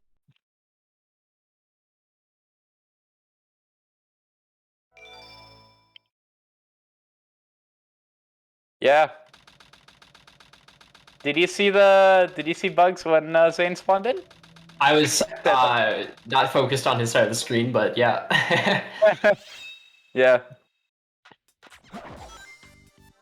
For those who don't know, oh, hot molten lava below. This Yeah. can be pretty good. Yeah, you can just see bugs if you look on the right side of the screen as you're For spawning. one frame. Oh, middle, bottom, top. Oh, it's looking like Katie's going for that check. Actually, that might not be a bad idea to go for that. Zane pulling off the cat boost. No 3 fans. No 3 tank. It's closer. One more lap. Yeah. Jump from from a the star. star. Okay, yeah. Pretty typical set here. The bottom, top, middle. It's not exactly like what you want, but it isn't the Let's worst see. thing ever. So, 1929, 45, 21, 2015, Yeah. 2030. Yeah, this can 21. Actually, yeah, wait. yeah. Unless she goes for OBT. Well, Kick- I paid. Because add 15, that's 1929. Long And then She can add get some 45. pretty- treasure hunt. That's she like- can get some pretty quick crazy gadgets though. Like she can get lower into the 40s, like 42s sometimes, depending like on how fast she plays it. If that's how you want to play, Mhm. I will. Oh no, Zane with the ballerina, like Ballerina. triggering the ballerina attack. And now he's gonna have to, I hope he knows this, but after the ballerina attack, it takes a long time. Okay. Yeah, it takes a long time for a golem to start doing anything again. And if you kill him during the ballerina attack, it is not ever safe to go die to stop the timer early. Because he starts dying way later. Looks like he knew that though, so. Alright. Oh wow! Katie, I don't know if you saw that. Katie get the early bounce off the switch, off the gravity switch. Oh, wow. Oh my Oh, wow. lord. She's really Lord, going. She's she is going. moving. Holy, 21? You know she wants this 21. You know she wants it. She's going for backham and She gets out it. of bounds. Oh my gosh. Imagine if she just went for setup-less here. That would. Yeah, I don't think I wouldn't expect her to do that. She's not very 41! consistent at it yet. Yep, yeah, this is- 41. Yeah, that's what I was saying. She goes for like 42s, but that's crazy. Okay. That's fast. This is Katie 4, ladies and gentlemen.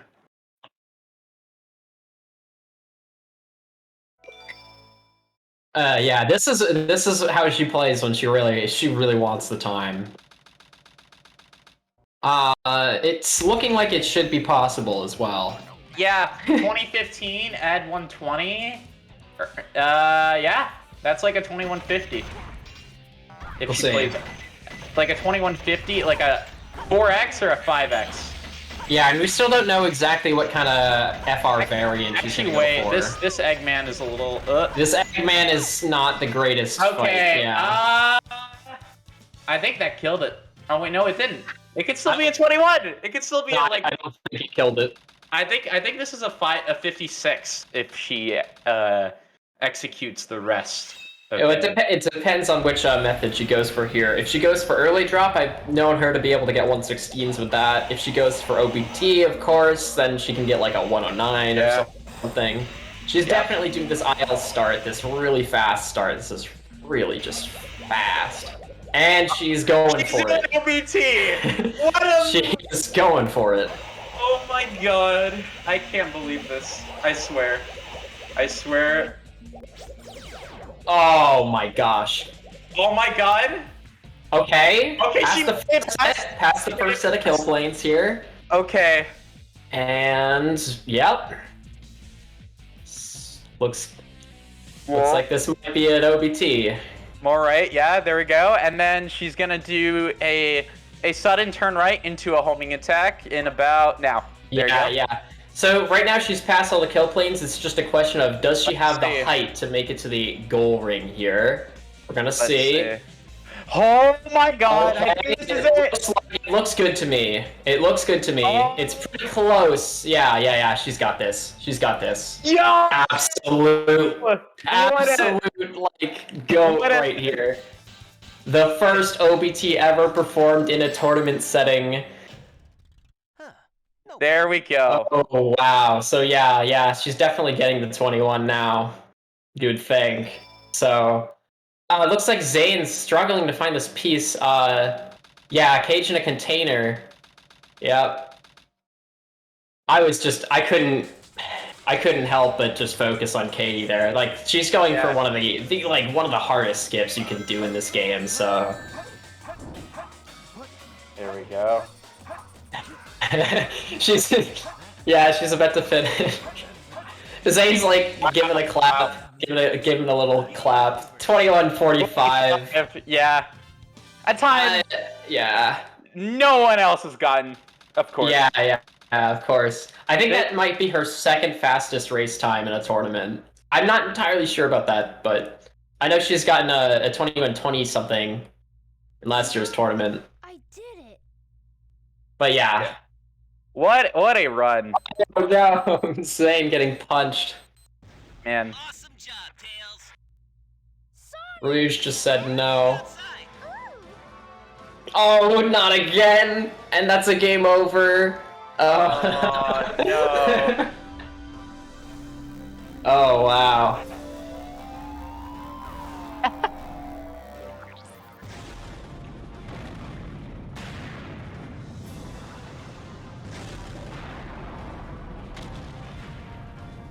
I think this might be her like 4th or 5th 21 that she's gotten in tournament. Oh wow, really? Okay. Because HST20, she got the 48, right? Last HST in the summer, she got a 21:25. And then I believe she got a couple more after that. I'm not sure if no, she didn't do HST21. But yeah. Yeah, that was the one she sat out. But yeah, pretty much every tournament she's played, she's gotten a 21. Like literally every single race that she's done for HST was a 21. Well, every tournament she's gotten like at least one of them. Saying. Yeah, at least, yeah. Since Yeah, she's getting HST20. Her first race in the last tournament was the 21-25. That was the one that was like 4 seconds behind the record at the time. Yeah. Yeah, so Zane's gonna have to pull off this. Oh, hitting the first kill plane there. Still has to finish the run though. Like, Yeah, still for has sure, to for finish. sure. So let's everyone like cheer on Zane. Yeah. Like he had the Let's toughest go. possible opponent to run up against. Yeah. Like there's just no way you can beat a 21-45 if you're anyone else. Yeah. I applaud Zane for still going even after everything that's been happening. Yeah, I mean, like, honestly, like, Zane was never really expected to win here. He just needs to put forward, like, a good run, like, the best thing he can do. And this is, like, you know, Yeah, for sure. maybe on pace for 26? Maybe? We'll see.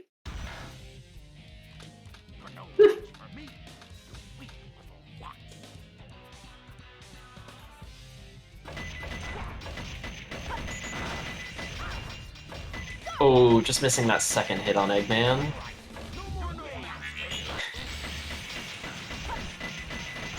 Still finishes the fight. Oh, never mind. I'm silly. What just happened? Did what just happened there? Did he punch? Okay. I'm actually not sure. I don't know. I don't know how that fight went, but You bit of a got this, funny one. Zane. Yeah, you got this. He can still get a 26 here. I think. Wait, is 25 off the table? Like, yeah, it must be. It must be. Yeah, yeah.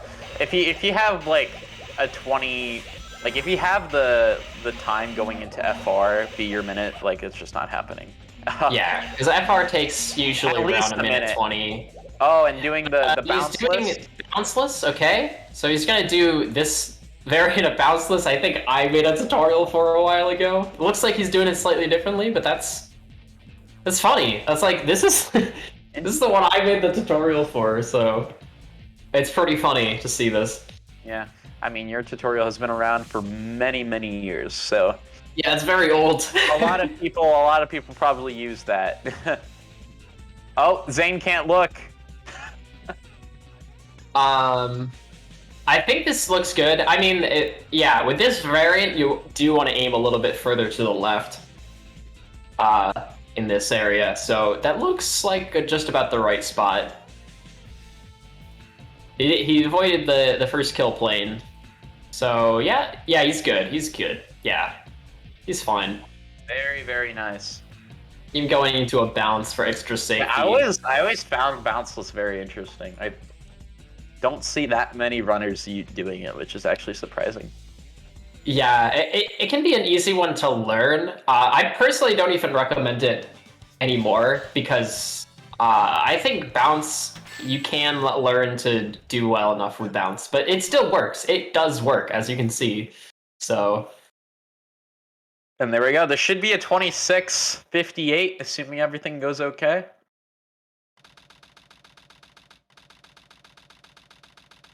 Yeah, he could still get the 26 here. Just needs a clean fight. Needs the good homie attacks. Oh, that might have spelt the end of 26, but See. we'll see. Wait, maybe. 2 more hits. 1 more hit. Ah, 27. Oh, just barely not. Okay, 27 GG's flat. though, Zane. Everyone is. We all Yeah, gotta GG's, appreciate GG's. Zane for still finishing out, despite everything. Alrighty. So let's see if we can get him in. Not sure about Katie because she seems to be out right now, but let's see if we can get Zane.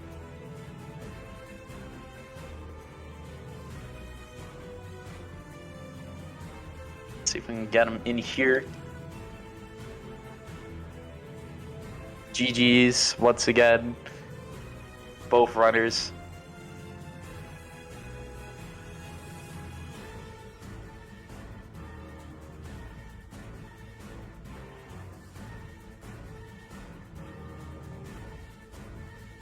Wow, yeah, no. It looks like in terms of how bracket is going now. So it's KD4 versus Apple Jucifer and Zane versus Nug. Like they're going up against those competitors. And it's looking like we're gonna get both of them in here.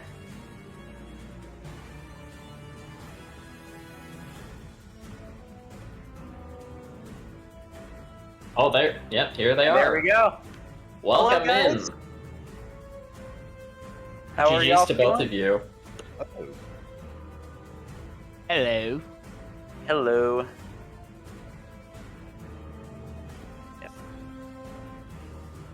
So Katie, I want to ask, going into FR, were you just planning on going for OBT the entire time, or was this just to ensure that you get the 21? I wanted to go for it, so I went for it. Yeah. It's kind It's of what really happened. nice to see that. It was really cool to see Yeah. that. Yeah. So I hear like Britain is like kind of British right now. Is that true? I would assume that'd be true. Oh, yeah. Yeah, I hope they get that fixed soon. Kind of terrible. Yep. So yeah, Zane. So obviously you're going up against probably the strongest opponent. How are you feeling going into this? I honestly spent probably about half the race watching Katie play. That's fair enough, I guess. Yeah. Yeah, makes sense. Pretty much. I knew going into it I didn't have a chance, so I was like, let's see how far I get before Katie's like almost done. And then by the time I got to the desert, I'm like, okay, let's just chill through the rest of this, and we'll see what time Katie gets. Yeah. I mean, you still got to finish. You got to finish Yeah. the run. I mean, And yeah. I was gonna say there's still a lot of strong points for you. Like you got bugs in Death Chamber. So Yeah, good. That's great. As soon as I got that, I was like, why can't Good I get that on my, RNG there. my PB runs? and our overall is just a solid run for you. Just some minor hiccups here and there. Yeah, first time I've ever died twice on Rouge in a single run, I must say. Yeah, that was a bit of a funny moment. That was interesting. But yeah, as for you, Katie, your RNG actually was kind of run-of-the-mill average. Do you feel like maybe you could have had a lower 21 given you had, like the 48 Pumpkin Hill and Death Chamber could have been a little faster too? I played the Pumpkin Hill like shit. I mean, most certainly you can get a lower 21 if the RNG is better, but the splits I was comparing against, like, they're just a 2209, so it doesn't really matter. I mean, it would be nice if I got lucky, but it also means that I'm playing worse if I get a 21 with better RNG, right? Yeah. Most of the time, so. Yeah. Also, I just realized you had a faster Death Chamber than you did Pumpkin Hill. How do you feel? I mean, I played that Pumpkin Hill like shit. My hand wasn't working. It just fell off. I had to put it back on. Had to reattach hand mid-run. Yeah. Hate when that happens. I don't know. Some of the RNG was nice. Like, I want to. Mine, that Wild Canyon was nice for the pieces that I got. I kind of want to point out that your CG, you were just like really popping off with the movement in CG, getting that 41. Yeah. That was pretty clean. I don't know how you felt about it, but it looked clean to me. Had to get the checkpoint, so I lost time there. Yeah, for sure. I don't know. Also, I'm just curious. Were you not intending on going for LSBA in Green Forest at all? LSBA? No. It's like it saves like a second, and if you miss it, you lose 12. Yeah, So it seems like point? too risky to go for in a race. You I know? guess fair enough, but I guess it's kind of a similar trade-off with OBT a little bit. Well, OBT is cooler, funnier. That is true, and it's never been done in a tournament. So seeing it done for the first time, of course, is just like really cool to see. You know, yeah, you gotta hit that for the fans. Probably a stupid question, but what's the skip you're talking about on Green Forest? Death Strat. It's just okay. dying right before the first checkpoint and then hitting the checkpoint so you respawn at it. I know which one you're talking about. I didn't know that's what it's called.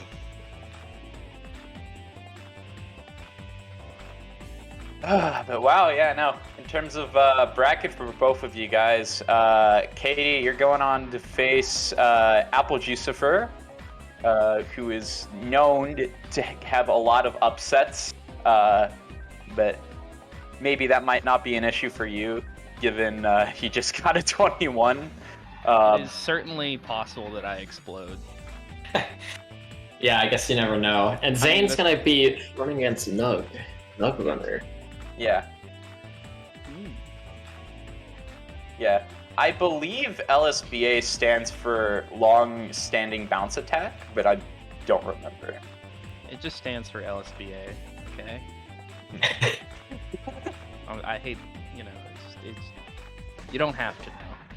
Yeah. Okay. Maybe the lore behind it is a little not appropriate here. Maybe shouldn't have asked.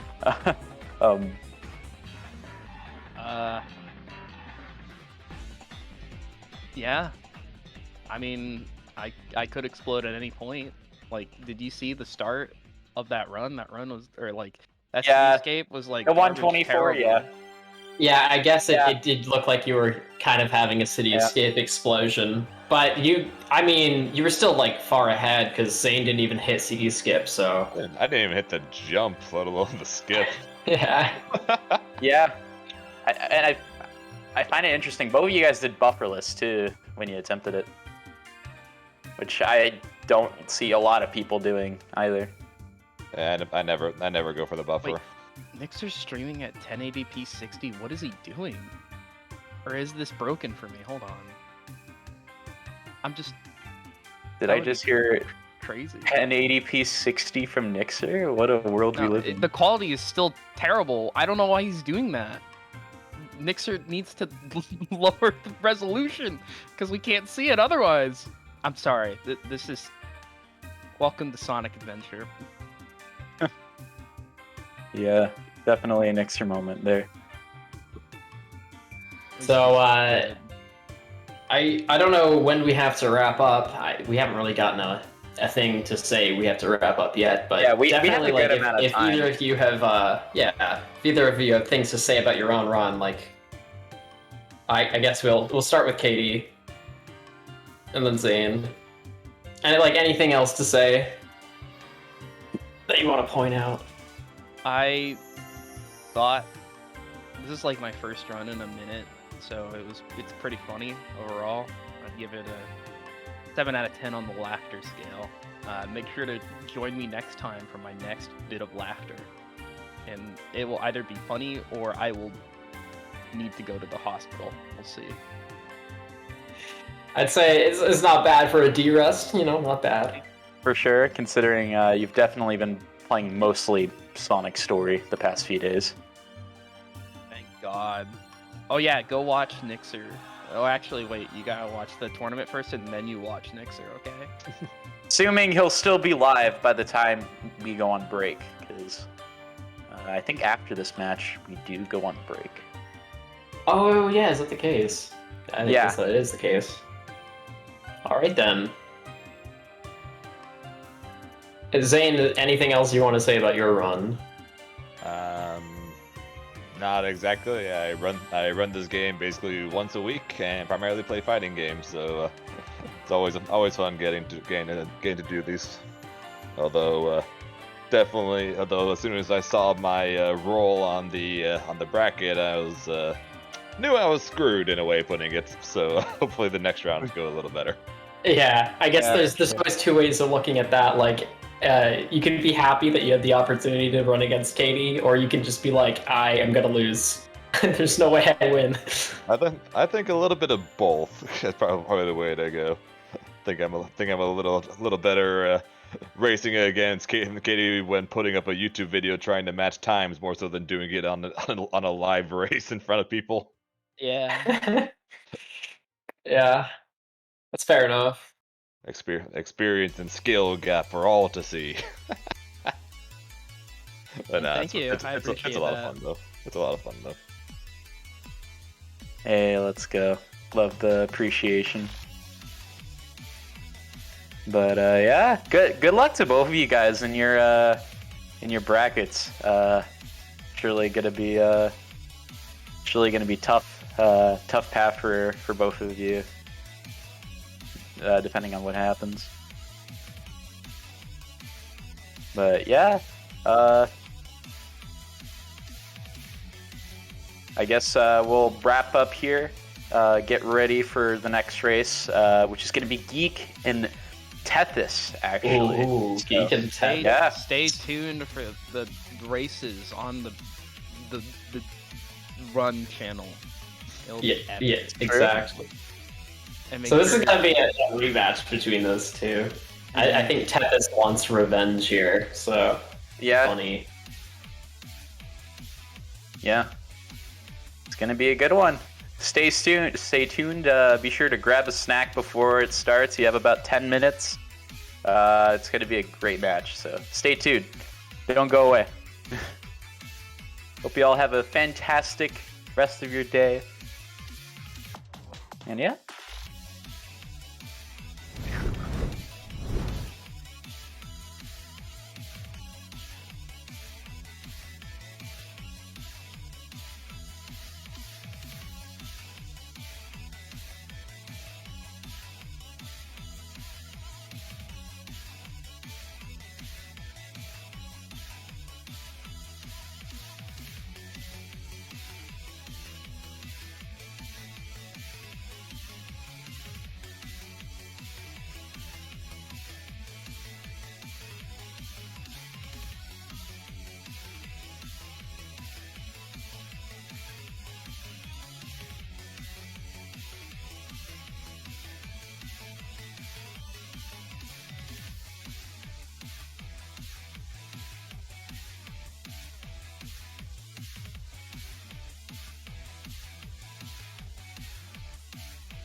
There we go. Here, back again. Dude, this match is going to be crazy. So if you guys do not know, this match happened in HST.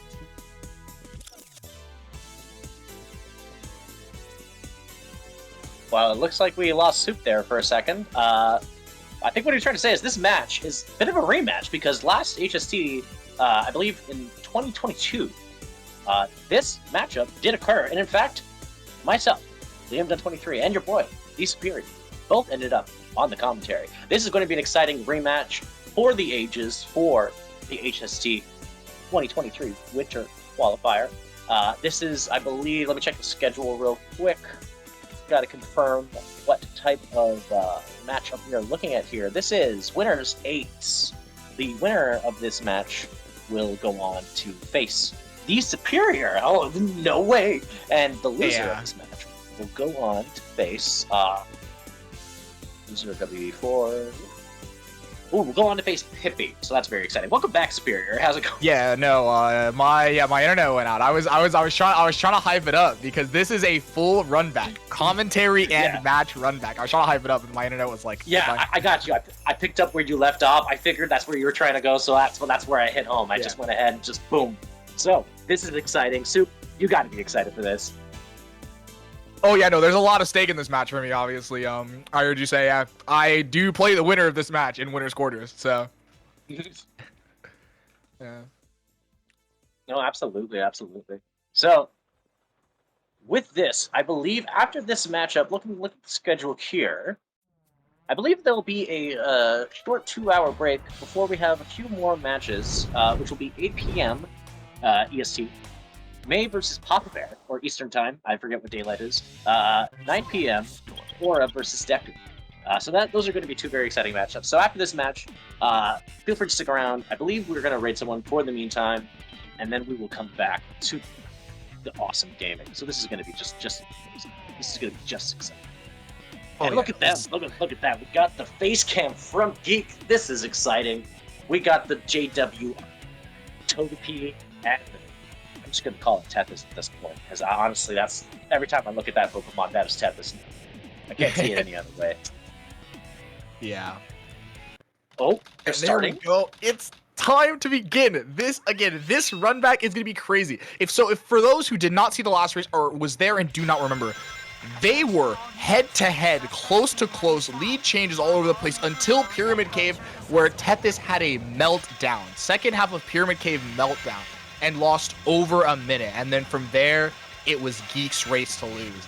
So for that, hopefully we can see a close race throughout the entire time. Tethys wanted this run back. He wanted the run back for everything, and Geek already starting out just laughing as he just misses the last trick, losing about a second or two to Tethys there. This does happen. But this is the kind of mentality you want going into it. Just smiling and laughing off those silly little mistakes, because they do happen in a race setting. Especially if you, no matter how practiced you are, honestly, there's always room to make mistakes. And there's always room. Oh, skipless? Oh, okay. Is that what's going on here? Was there a gentleman skipless that we're not aware of? Because I do see that Tethys is also doing skipless and slightly further ahead. Let's see, we get the homing attack on the rail. He does. Let's see, we Geek get it too, and yes, even faster. That's good. Geek's gonna save a little bit of time there, get that catch up going. Okay, good. Doesn't bump into anything. All right. Oh, no, it's really unfortunate. Yeah, no. Dude, Geek Skipless is generally very quality. Multiple sub 140s in the last event, but I'm pretty sure both of them actually messed up CE skip. You didn't even see it from Geek because Geek had the unfortunate dash pad moment. He was not able to kind of get a good spin dash off of the dash pad to even make him set up for it. Yeah, I was saying now we have the RTA sync now too. But yeah, and then I believe Tethys just straight up missed it. So yeah, I do not even think there was a gentleman. It was literally just Geek just didn't even have a chance to set up for it, and I believe Tethys just missed. But yeah, round similar checks entering the truck section, so we'll see whose truck section is better to see where the early lead lies, but it's gonna be so close. It's looking like Geek is smiling as he's getting into the truck section, just laughing off the fact that probably looking for that sub 140 like you were just mentioning, but unfortunately it's just not going to plan. He is not sticking on the ground anywhere, getting flung off. Okay, he got that last one. That's good. At least he got one. And looking at the 201 city escape, he's down. Yeah, he's not happy about that one. But he's laughing it off. He's still smiling and having a good time. So although he's not happy with the execution, I'm sure he's just having a good time and happy to be here and happy to just have this rematch. And You know, this is just the warm-up stage. There's plenty of stages left. Lots of RNG to be had. 4.19 seconds, Tethys is ahead as of City Escape. Love that little graphic now that we've got that there. The sound defense would be so proud. Yeah, no, it's fantastic. Shout outs to TSD for even just creating the document and just like helping us out that much to even where we can have this point where we can have the have like the little thing ourselves and be able to do it. It's just, you know, it's great for the viewers to be able to see stuff like that. Yeah, no, as we head in, Geek having a little bit of trouble, but really quick on the backup. Only gonna lose like a second. Generally, like when people back up there, and really it's like you can lose like 4 seconds there generally because you get on the back box and wait for him to turn around. And Storm Zone? Storm Zone into near the 6 throws back, and he misses the this is going to cost him just a few seconds here in front of him, but he sees a free piece. Yes, he does. There's that Railway P2 free piece. So yeah, both of them free pieces. Tethys is generally a little better, but let's see how this set goes for both runners.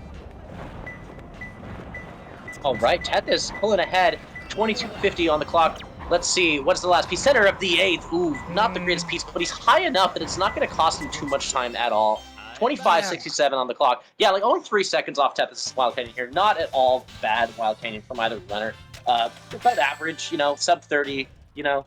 Yeah, this is it's about average, right? Yeah, no, it's like, yeah, you're not really, it's kind of like whatever, like takeable, but it's just kind of like you're not really like going crazy over it. Yeah. Sub 20s are always really solid. Low 10s are like insane, and then, you know, if you get the sub 10, you're just absolutely losing your goddamn mind at that point. Oh yeah, no, 100%, yeah. You're just like, all right, cool, thanks for the, you know, the IL set, the Dark Pro set kind of thing. Just... Absolutely. Tethys loading up into prison lane, not wasting any time shooting these enemies, getting around nice and quick, shoots an enemy from downtown, gets the rail hop, not a problem. Geek starting up as well too, showing that he's going to have a very similar start as well, not bumping into anything, shooting the enemies where he needs to, gets that enemy lock on as well too. We see the rail hop executed nice and clean. We will...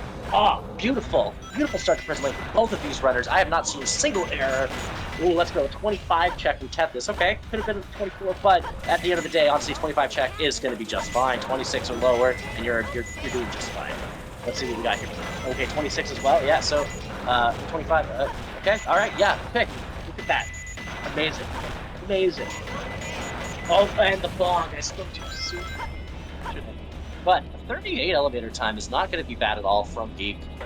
Tethys with the 51 check. Let's see if we can get the early shot of this guy here. We will. And the boxes too. What a clutch moment.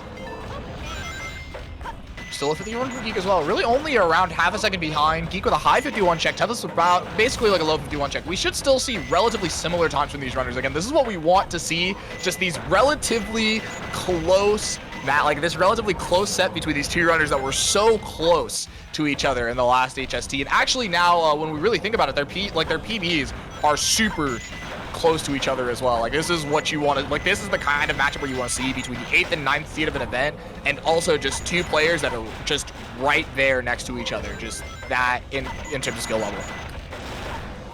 No, absolutely. A 135 from Tethys. Yeah, so 135. Goodness. Quite good. Quite solid from Mr. Tethys on the right. Geek, little bit of a, oh my god, yeah, he's like, I don't know, yeah, 137, a little bit of mishaps throughout, some at the beginning, some at the end, decent, so all in all, pretty clean middle, but sorry, yeah, only 2 seconds. But yeah, yeah, absolutely. At the end of the day, like, being able to keep that kind of pacing prison lane is really awesome. It's really solid. It's very indicative of the skill level because getting sub 140 prison lane was honestly, for me personally, a very tough thing to achieve and took over a year of running the game before I was able to actually finally achieve it. So, you know, for some people that might come very easily, but for others that, you know, at the end of the day, the execution in next stages, you know, it's very suffering, punishing if you lose any kind of speed. Anyways, we're halfway through Metal Harbor right now. Let's focus on this. We've got some pretty good times coming here from Tethys. Just the same from Geek as well, too. Don't see any loop easy, which is understandable. See that here. Will we see any pulley skips maybe from Geek, though? No, just going to keep going this way. That's fine. 51 check from Tethys coming up to the rocket section here. Ooh, jumped off the pulley. Oh, no, I've suffered this fate way too many times. Geek just laughing it off, though. Having a good time. Gets the loop speed. Will we skip on Mars' birthday? Kind of. Not bad. Not bad at all. And, yeah, look at that. Pretty good. 54 check from Geek, though, losing a few more seconds to Tethys. Fortunate. Oh no! Geek!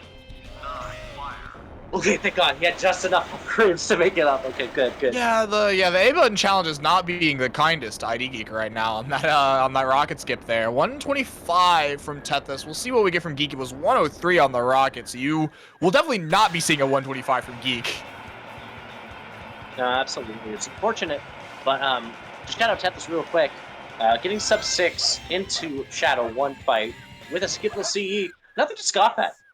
Absolutely nothing to scoff at. That is quite solid With a pace, 6-12, yes. only being about, I want to say, 16 seconds behind. Not a terrible disparity, but not what you want this early in the game, for sure. Green Force, though, and Pumpkin Hill can be the stage makers. You know, like, we're in a section here. We're coming into, like, this kind of, like, early mid-game, and a lot can happen. A lot can happen. Green Forest is one of the tightest speed stages to execute. You got a lot of vertexes, you got a lot of, you got your loop speeds, you got your skips, a lot of stuff going on. 1192 Shadow from Tethys, excellent stuff. Yeah, no, 100%. Some may call Green Forest the hardest stage. It certainly has a trick that can be very rough to get to that both of these runners will likely go for in some capacity, whether or not they may stick to it or bail out, but we will probably see a potential wall run attempt from both runners. I hope so. This is going to make it really, really exciting.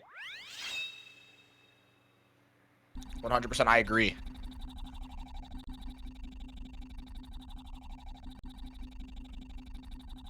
Alright, as we get through the second unskipped cutscene in the run, Tethys now loading into the stage, does not opt for the reset, understandably so. Let's see what kind of thing we're going to see right off the bat. Will we see a Air Yeezy attempt, losing a little bit of speed there as we enter the first tunnel. Looking like it's probably going to be a 16 check according to Tethys. 17, fortunate. No loop Yeezy, or Air Yeezy, I keep saying loop.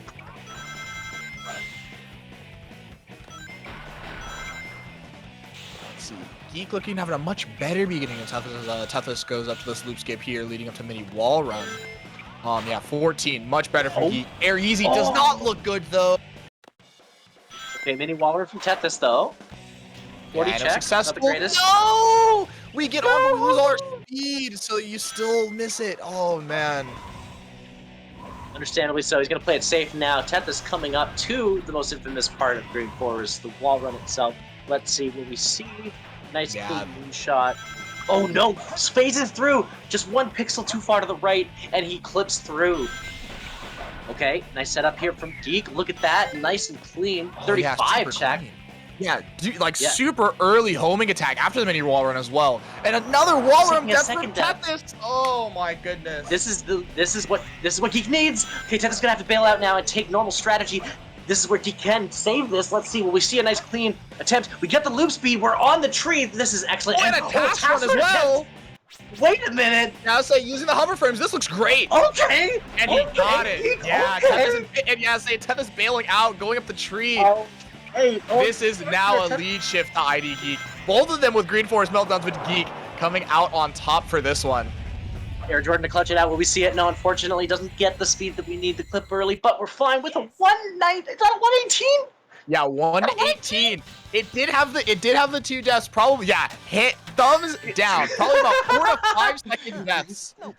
For each Air Yeezy even attempt. with 2 deaths, I would love a 118 Green Forest. The best I've got is like a 124 with all the clean execution shit. So it's still understandably so. When you're not performing up to your own par, it's understandable why you're not be the most have to hurry and find the Master Emerald. Forgetting the right word here. But anyways, we're into Pumpkin Hill now. What do we got here? Floor and also a ceiling. Period. Period. Yes. Gotta know our punctuations. There you go. It's very important for this game. Tethys doing Twin Skulls check. 3 Brothers Tombstone, 4 ID Geek. Wait a minute. Right. Interesting choice to not glide from church to take the rocket instead. Wrong one, I believe. This is where it gets a little annoying because there's a few different pieces that can spawn you with the different names. Suffering from a stuffed nose from Geek. Suffering. All right, and then we have a sad-eyed for Tethys. This 50-50. I didn't see the piece 1, so I'm not sure if it was a Ghost Stream P1, which essentially just confirms this, or whether or not if it was Church, you gotta dodge the 50-50. King of the Hill. Shee! My goodness.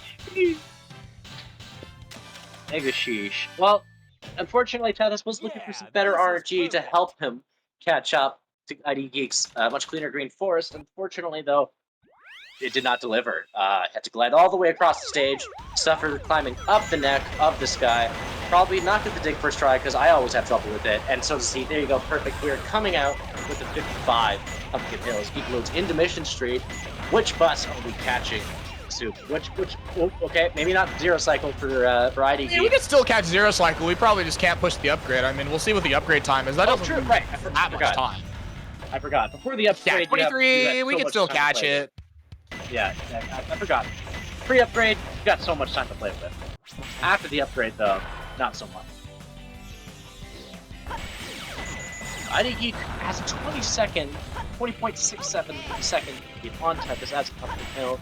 This stage, you know, it's all about catching the bus, right? The zero bus, the half bus, the one bus. We don't know which bus we're catching, but we're catching a bus. Yes. 100%, you are correct. That is what happens. Say, basically the first step is this weight hop. That's the real first one, and both runners hitting it. So the zero bus is looking solid enough for both runners as it stands. Tethys, it did not seem like he pushed the upgrade very much. Looking at the way his pause hover was, yeah, no. Yeah, no, this is looking pretty good for both though. Geek, yeah, that's a clean. That's a Cubby Zero bus right there for Geek. Nice and clean. Now, one day I would love to see somebody do the impossible, catch the legendary negative 1.5 bus. Sheesh. Sheesh indeed. Sheesh. you know that would go crazy. -1. He's gonna, yeah, so who, you know, is that how somebody's feeling? Like, somebody feeling like that? Someone's got to bust out the Mr. Street wall and to catch that -1 bus. I'm just saying, that bus, like, you just never see anybody. That's the kind of bus driver, right? That, like, when they see you at the bus stop, they'll just flip you off as they drive by without even slowing down. The sign doesn't even say out of service, but that's what the -1 cycle basically is. It's like, it's legendary, it's mythical. Maybe you see it from downtown, but the bus driver's still flipping you off. It's saying, nah, won't be able to do it. Not in real time, homie. You're gonna need to use hacks and cheats to get it to me.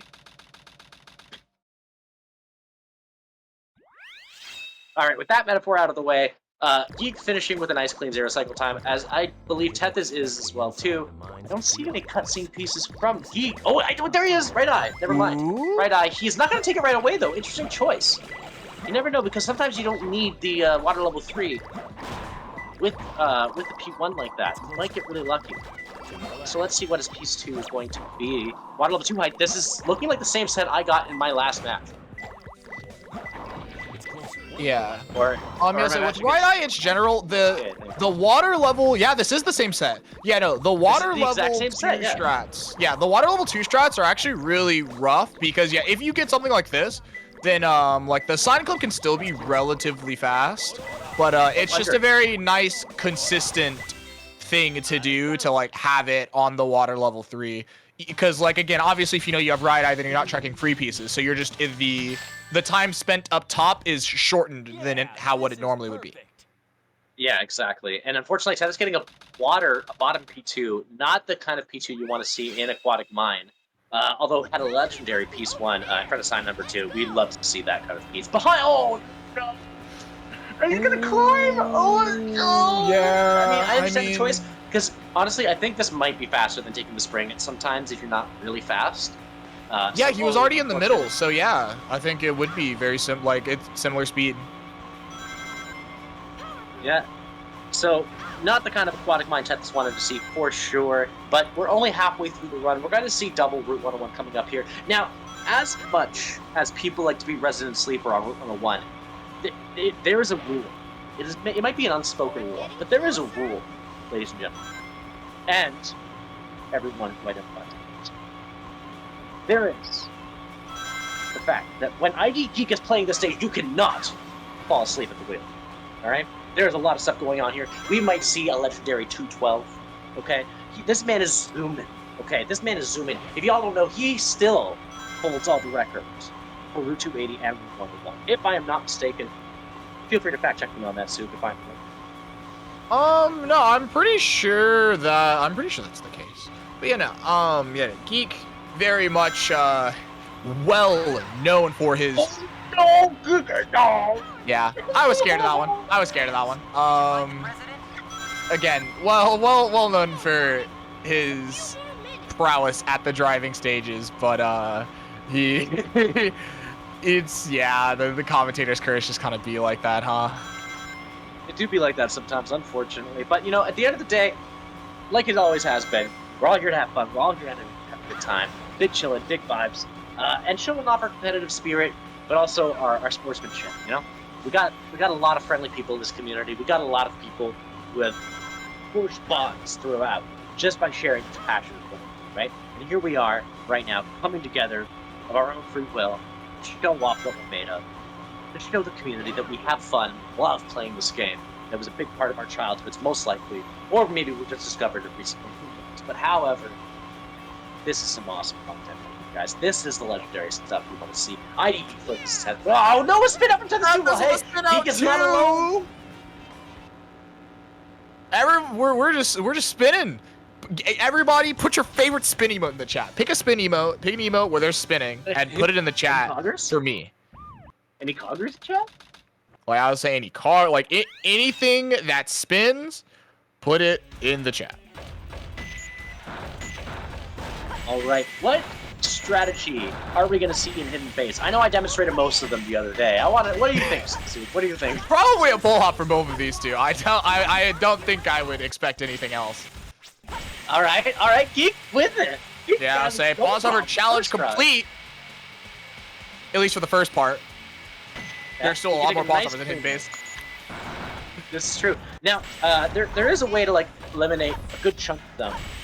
If you're worried about that V1 time save. However, at the end of the day, you're gonna have to probably take a little more time than you would with the pause hovers. So be warned, if you're gonna do that triple jump section near the end of Hidden Face without pause hovers, like I like to do sometimes, you gotta either be quick with it, or you're just gonna lose time. So. Hey, you gotta be really careful with it as Tethys moves up to his pull hop attempt. A little late on a pause. I'll say now. Let's see. Yeah, we're probably gonna move on. Ooh, not even a GC skip. But yeah, I think from here, we just do axle jump. That's fine though. I hate GC skip. More people should just do this if they're not gonna be full hop. Now, that's a different conversation. I will say this personally, all right, because I am a one in the corner stand. Right? I started off with axle jump, and I realized that you kind of need a pretty tight pause hover to make it over, dude. That pause hover is not easy to make it over for axle if you want to make it clean every time. It's not like frame perfect, but it's like within a few frames. It's within enough for me to be like, I actually have an easier time double jump hovering my way through Wanama corner than I do trying to pause hover axle jump. That's just a me personal thing. Everyone's a little bit different. Sorry, I rant over. Thank you for coming to my TED Talk. 143 from ID Geek. A very solid Hidden Face time. Let's see what we're going to see from Tethys persevere here. This pause hover coming up here is necessary for sure. Yeah, no, it's quite unfortunate. Tethys had the unfortunate beginning, but I'm not sure if he really lost too much time outside of that initial pull hop into messed up GC into I need to do axle jump now. It's been solid outside of that. Oh, yo, Geek with the IL strat for Pyramid Cave. Okay, let's see. Hold on, I see you. Hey, yo, okay. Yeah, I know how to tell what era of the game Geek played in. All right, let's see. We got our first super bounce of the run. Here, get that second super bounce for first or skip. Gets it nice, clean first try. Oh, doesn't land on the rail though. We missed the rail. Oh, and we missed it again.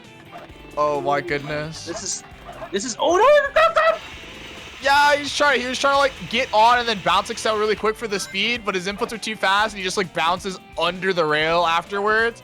Oh man. This is opportunity for Tethys though. Second goes from the back.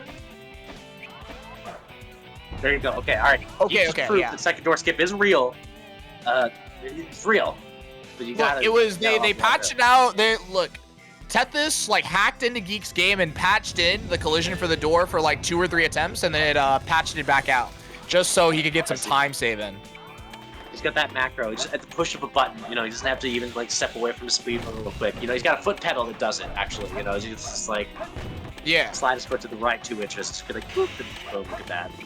Yeah, no, he needs his hands to play Pyramid Cave, which is the stage that he is in right now, which is the stage that ruined Tethys' life in the race against Geek, and that made it just so unfortunate. So that if Tethys can get past here and also save time, then this could be a much closer race heading into Death Chamber, as Geek has just not happy with his Pyramid Cave. 2 thumbs down. You really know how he felt about that one.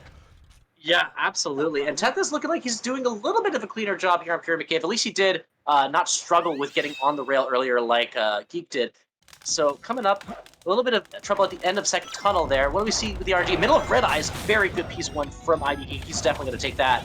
Let's see what we got here from Tethys coming up to the end. Looking like the Snake Skip was no trouble getting to the end, no problem. But missing to bounce in the Hourglass. Will we see a free piece 4? No, we won't. No box scope either. Interesting. Scrap bounce at the end for Tethys. Let's see how much time he might save over ID Geek. It looks like about 10 seconds. Or give or About take. 10 seconds. Yeah, no, so that's about 10 seconds of a lead towards Tethys now. Probably was really hoping he would save more if he knew the deficit. Probably doesn't. But only 1 death for Geek. And then Eggman's eye level, the reroll was quite kind to ID Geek. As we get into Tethys, man, oh no, we really are going to need a good one for Tethys. Golden Goddess.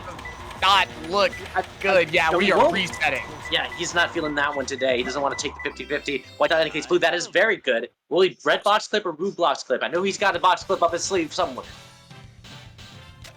Yeah. Yeah, let's look at blue. Yeah, blue attempt. Let's see. Blue box clip. No Angel's Ring. Oh no. Yeah, and he's just not even gonna bother with it. Just go through. Let's say take the damage on this big blue flame. Come dig. When the invincibility flames run out, we can go through with the death. But he collects rings on the dig. The RNG. We haven't even gotten to the death roll, and the RNG's rolling him. Unfortunately, he does not get a red ping here, and it looks like the internet is giving us trouble. You know, funny internet moment happens. It's part Yeah, that was making me scared thinking it was my internet. Nah. Part of the fun of running an event like this, right? Oh, and there's a Bugs on Patrol! And it's a free piece, so we can still reroll for the second death roll! Okay, this is going to be phenomenal for Tethys if he can get this last reroll. If not, he's fucked up. No! Corner light? Oh wait, no, this is good! This is great!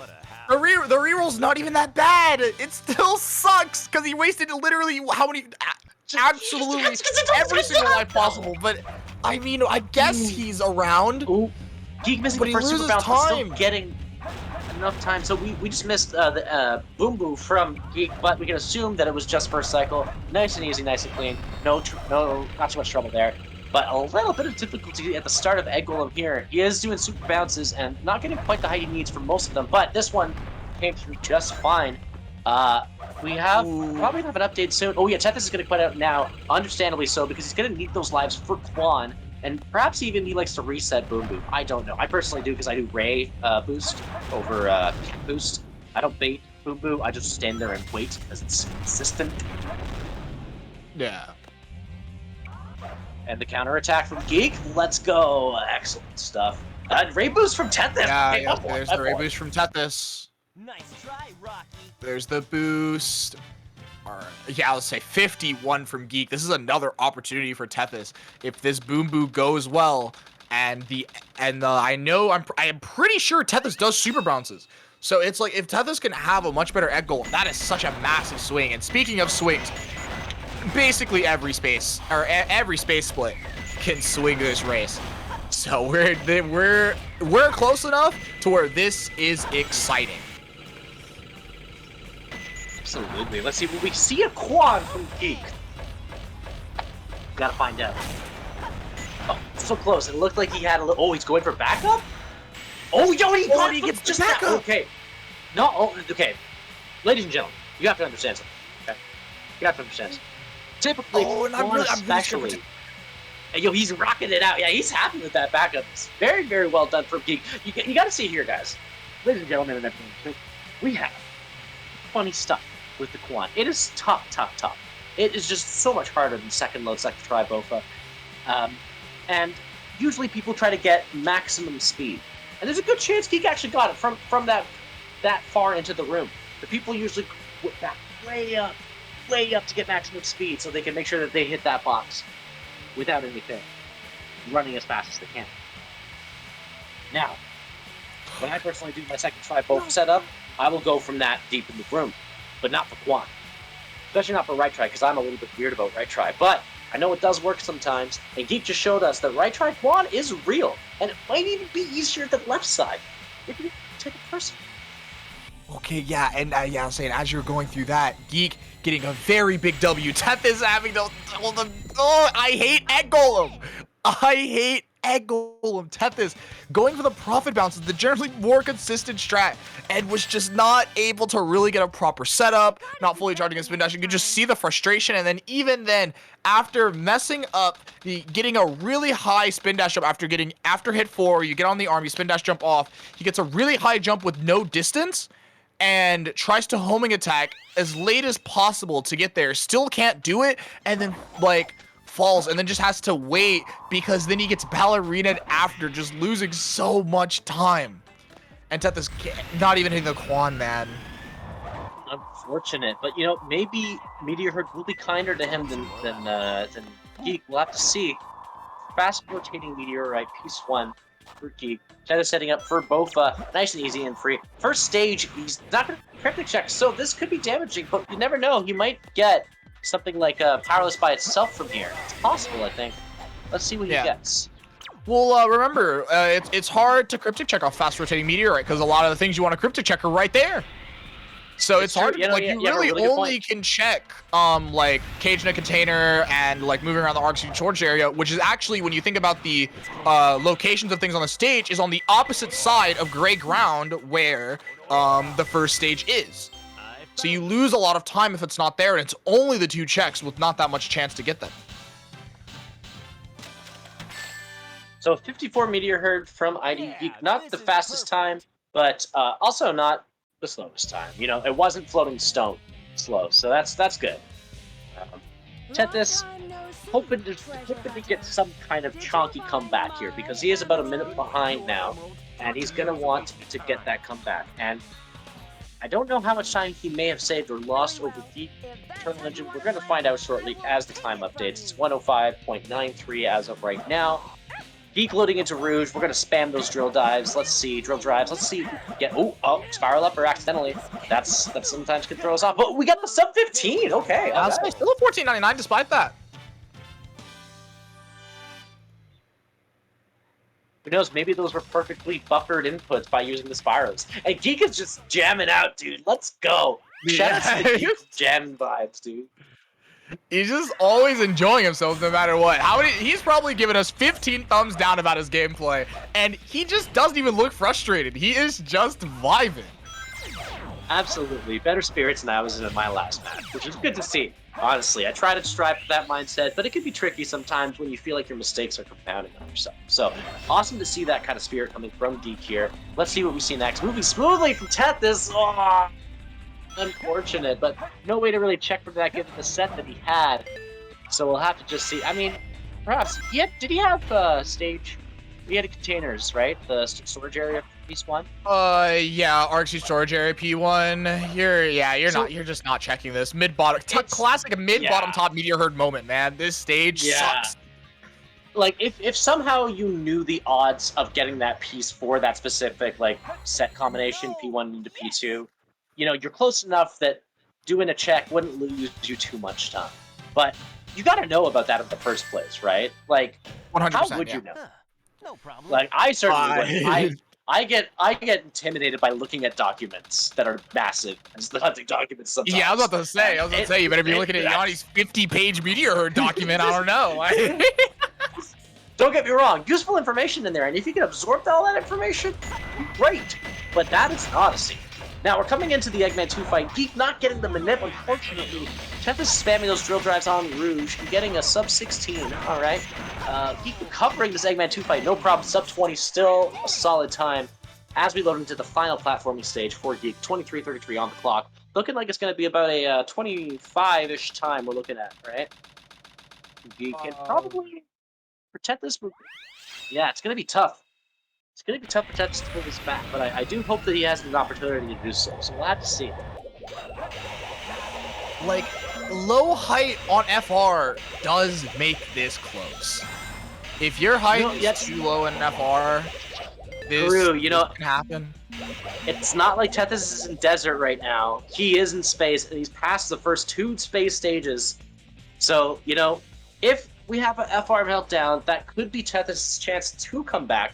I hope for Geek's sake that it doesn't happen, obviously. But, this is where we got to show our spread of the bias, our unbiased, so to speak, right? Where we want to see both runners succeed as much as possible, but we also want to see a close race that is entertaining for everyone involved. So, let's see. Tethys getting CGS's first try. No difficulty. A sub 50 as well, too. That man don't mess around. Geek just rat jamming. It's falling down to the earth. I'm loving this so much. Yeah, no, 100%. This is definitely because you just don't know. Like you kind of have to hold your breath sometimes because you're just like, man, like, what is going to happen here? Oh man, and this height looks too good. All of my Tethys fans. Yeah. It's looking rough. It do be looking rough for Tethys Sock right now for the winner's bracket. However, this doesn't mean he's out. And you never know. I had a 1 minute 30 Shadow 2 against Aura Ace. So, stranger things have happened. No problem. Now, again, not hoping that for Geek for his sake. I do want to see him clutch this out and perform to the best of his ability. And I do want to see Tethys show just how close he can keep it, coming through in the end.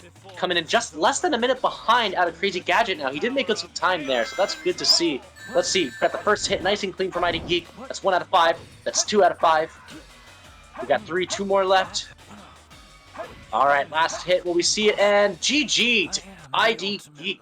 25, 10, 29 on the clock for ID Geek. That will make him progress to winner's quarters, I believe.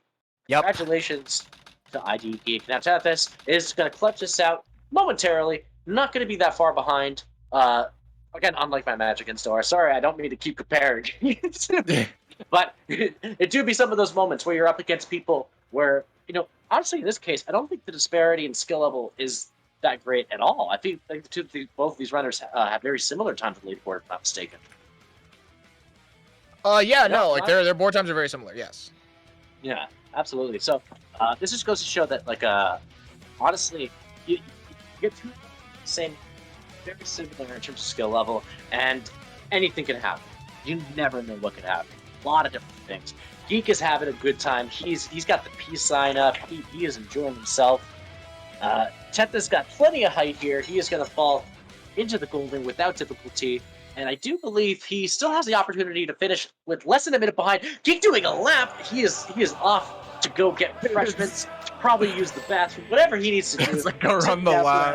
No problem. Yeah, you never know. You never know. But that's what you love to see sometimes, Keep it sitting down for a minute, get up, stretch your legs, go do what you need to do. And then when you come back, you're fresh, you're in a good mind, in a good space. And let's see, Tethys, as we finish off the last boss of Hero Story. We got the first hit nice and clean, second hit coming up good, third hit no problem, fourth hit, and lands on the ground for the final hit. All right, 26-10, 78, just over a minute difference. He got some pizza? All right, I was about to say we got some food. Yeah, no, GG Tethys, 26-10, a minute apart.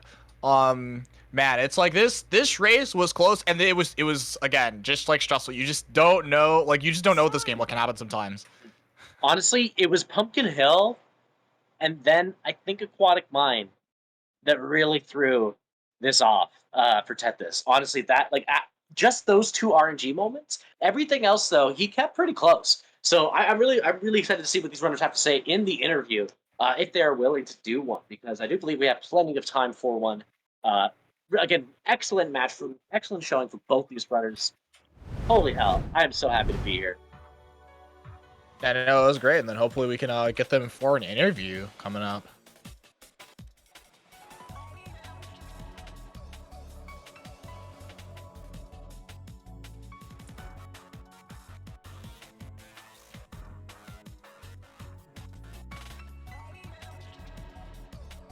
But yeah, no, I will say though, for me, this is like, now I get my rematch with ID Geek. So for those, who don't know, I played the winner of this. So Welcome, this was runners.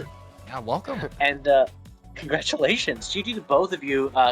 ID Geek, GG and congratulations on your victory. You'll be progressing to winners quarters. How do you feel about your match just now and your progression to the next block?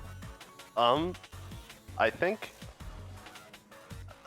I was playing pretty shaky on some of those stages, but I don't think I didn't make any like major mistakes. The worst thing I can really think of is like Pyramid K was really bad, but like the rest of the stages I can kind of forgive the mistakes I made. They're just all little things. Being the cart... Sorry, go ahead. No, sorry, you go. I was going to say, being the cart master, how did you feel about the spin out on Route 101? I've probably explained this before because I'm sure I've done it in another race. Because I didn't hit my ring route, and I have a backup where if you clip that edge just right, I hit it dead on, so that's why I spun out. But if you clip it while you're drifting, you can boost yourself up to the max speed. So. Oh, okay. Yeah, that's a little backup, so you don't lose too much time. Runners take notes. Runners take notes. So, yeah, I mean, I thought my RNG was pretty good. My execution with Sonic was meh. My Tails was pretty good, all things considered. When I got the clip out on Eternal Engine, that made me really happy, because I haven't gotten a clip out on the first life in a very long time. So we saw you pop it off. That was a really hype moment. Yeah. And speaking on the Route 101 spin out, you actually weren't alone on that. We did see Tethys do that as well. So good way to segue. Tethys, how did you feel about your run and GG on finishing out with a solid, only 1 minute disparity? Honestly, not that bad. It looks like RNG is what trolled you the most. So I want to hear your thoughts. Well, GG to Geek. Doing the double over me now. That's 2-0. But yeah, I mean, pretty. It could have been better. A lot of places I was coming in, kind of like Geek said, pretty sort of shaky. I didn't really feel in the zone as much as I have done in the past for previous races, but I was kind of just like, okay, knuckle down. And it was going pretty well, to be honest. Like, I feel like up until Green Forest, I was kind of cruising along, and then it kind of started to get a bit shaky, and then some nasty RNG in Pumpkin Hill. Mission Street was fine, and then some nasty RNG in Aquatic Mine. Yeah, and then, like, I think just the kind of... I think Geek started to gain a lead on me, and it was kind of steadily just on the way down from there. I don't think anything else was too rough. Death Chamber was kind of okay. Would have been nice to have gotten that second death piece, though. But, yeah. But, yeah, you like, ended up with Quarter Light, which honestly isn't a terrible alternative, No. So... No, like, could have been better, would probably be the way I would describe my performance here. Could have been a lot better, but, could have been a lot worse as well.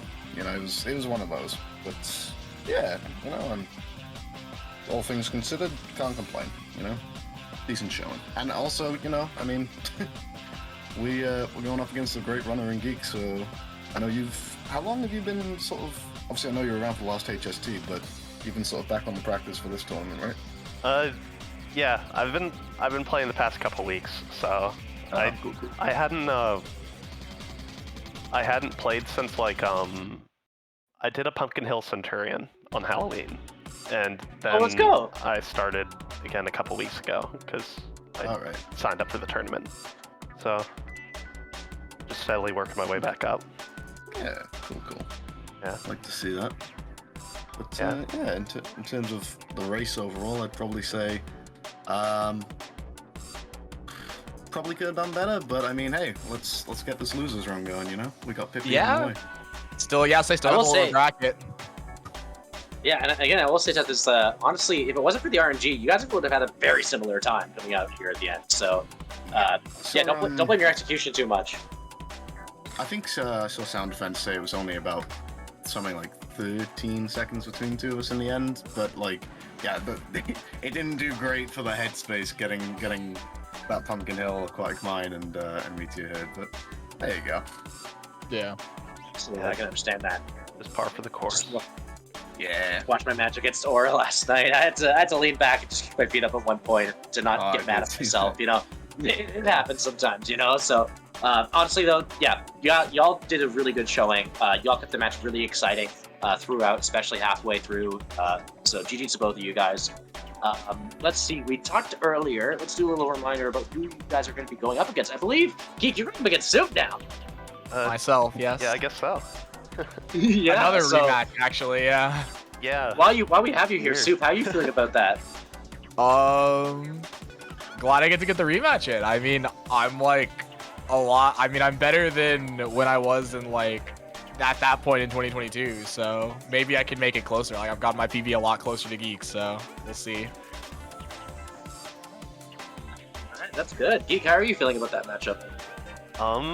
I remember being sort of worried about it last tournament. Same thing with the Tethys matches too. It's like the PBs are getting close enough that anything could happen just with RNG and like little mistakes.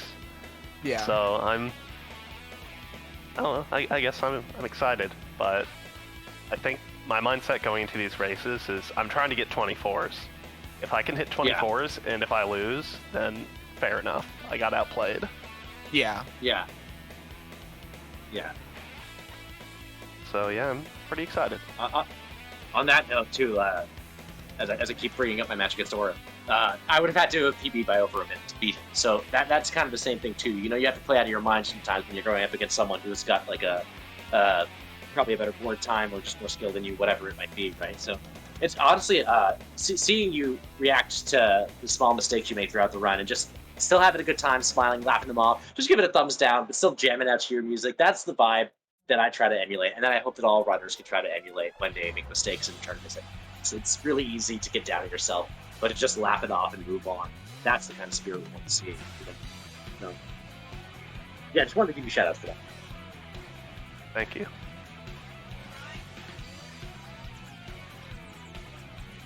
So with that in mind, I believe I haven't mentioned this yet. Tethys, you're going up against Pippi. How do you feel about that? Pippi's...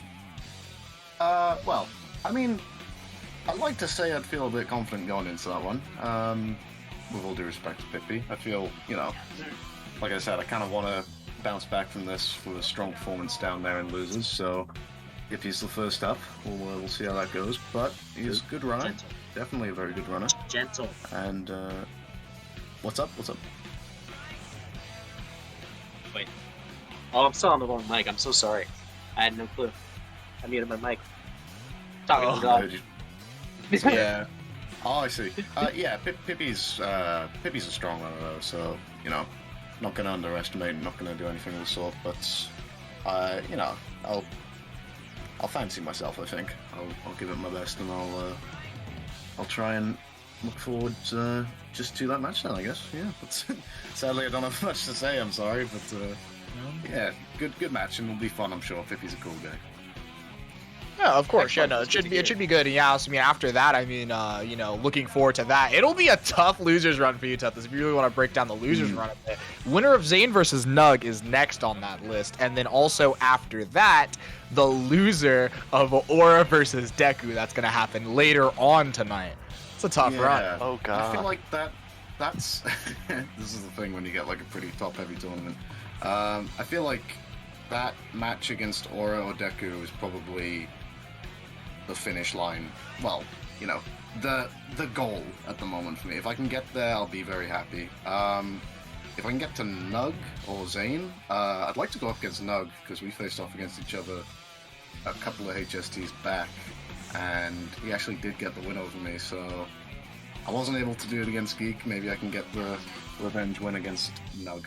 We'll see. Alrighty then. Good to hear. Good to hear. Well, with that in mind, I do believe, unless you have any last thoughts, coming up next is a raid. Is that what Yes, we're there doing? should not be any matches coming up in a minute because there's gonna be it's gonna be a few hours of a break, and then Sacer will be back after that. Yes, 8 p.m. Eastern Time. We got May versus Pop Bear, followed by Aura versus Deku. And that'll be it for the night at that point. So make sure to come back at that time, a little over 2 hours from now.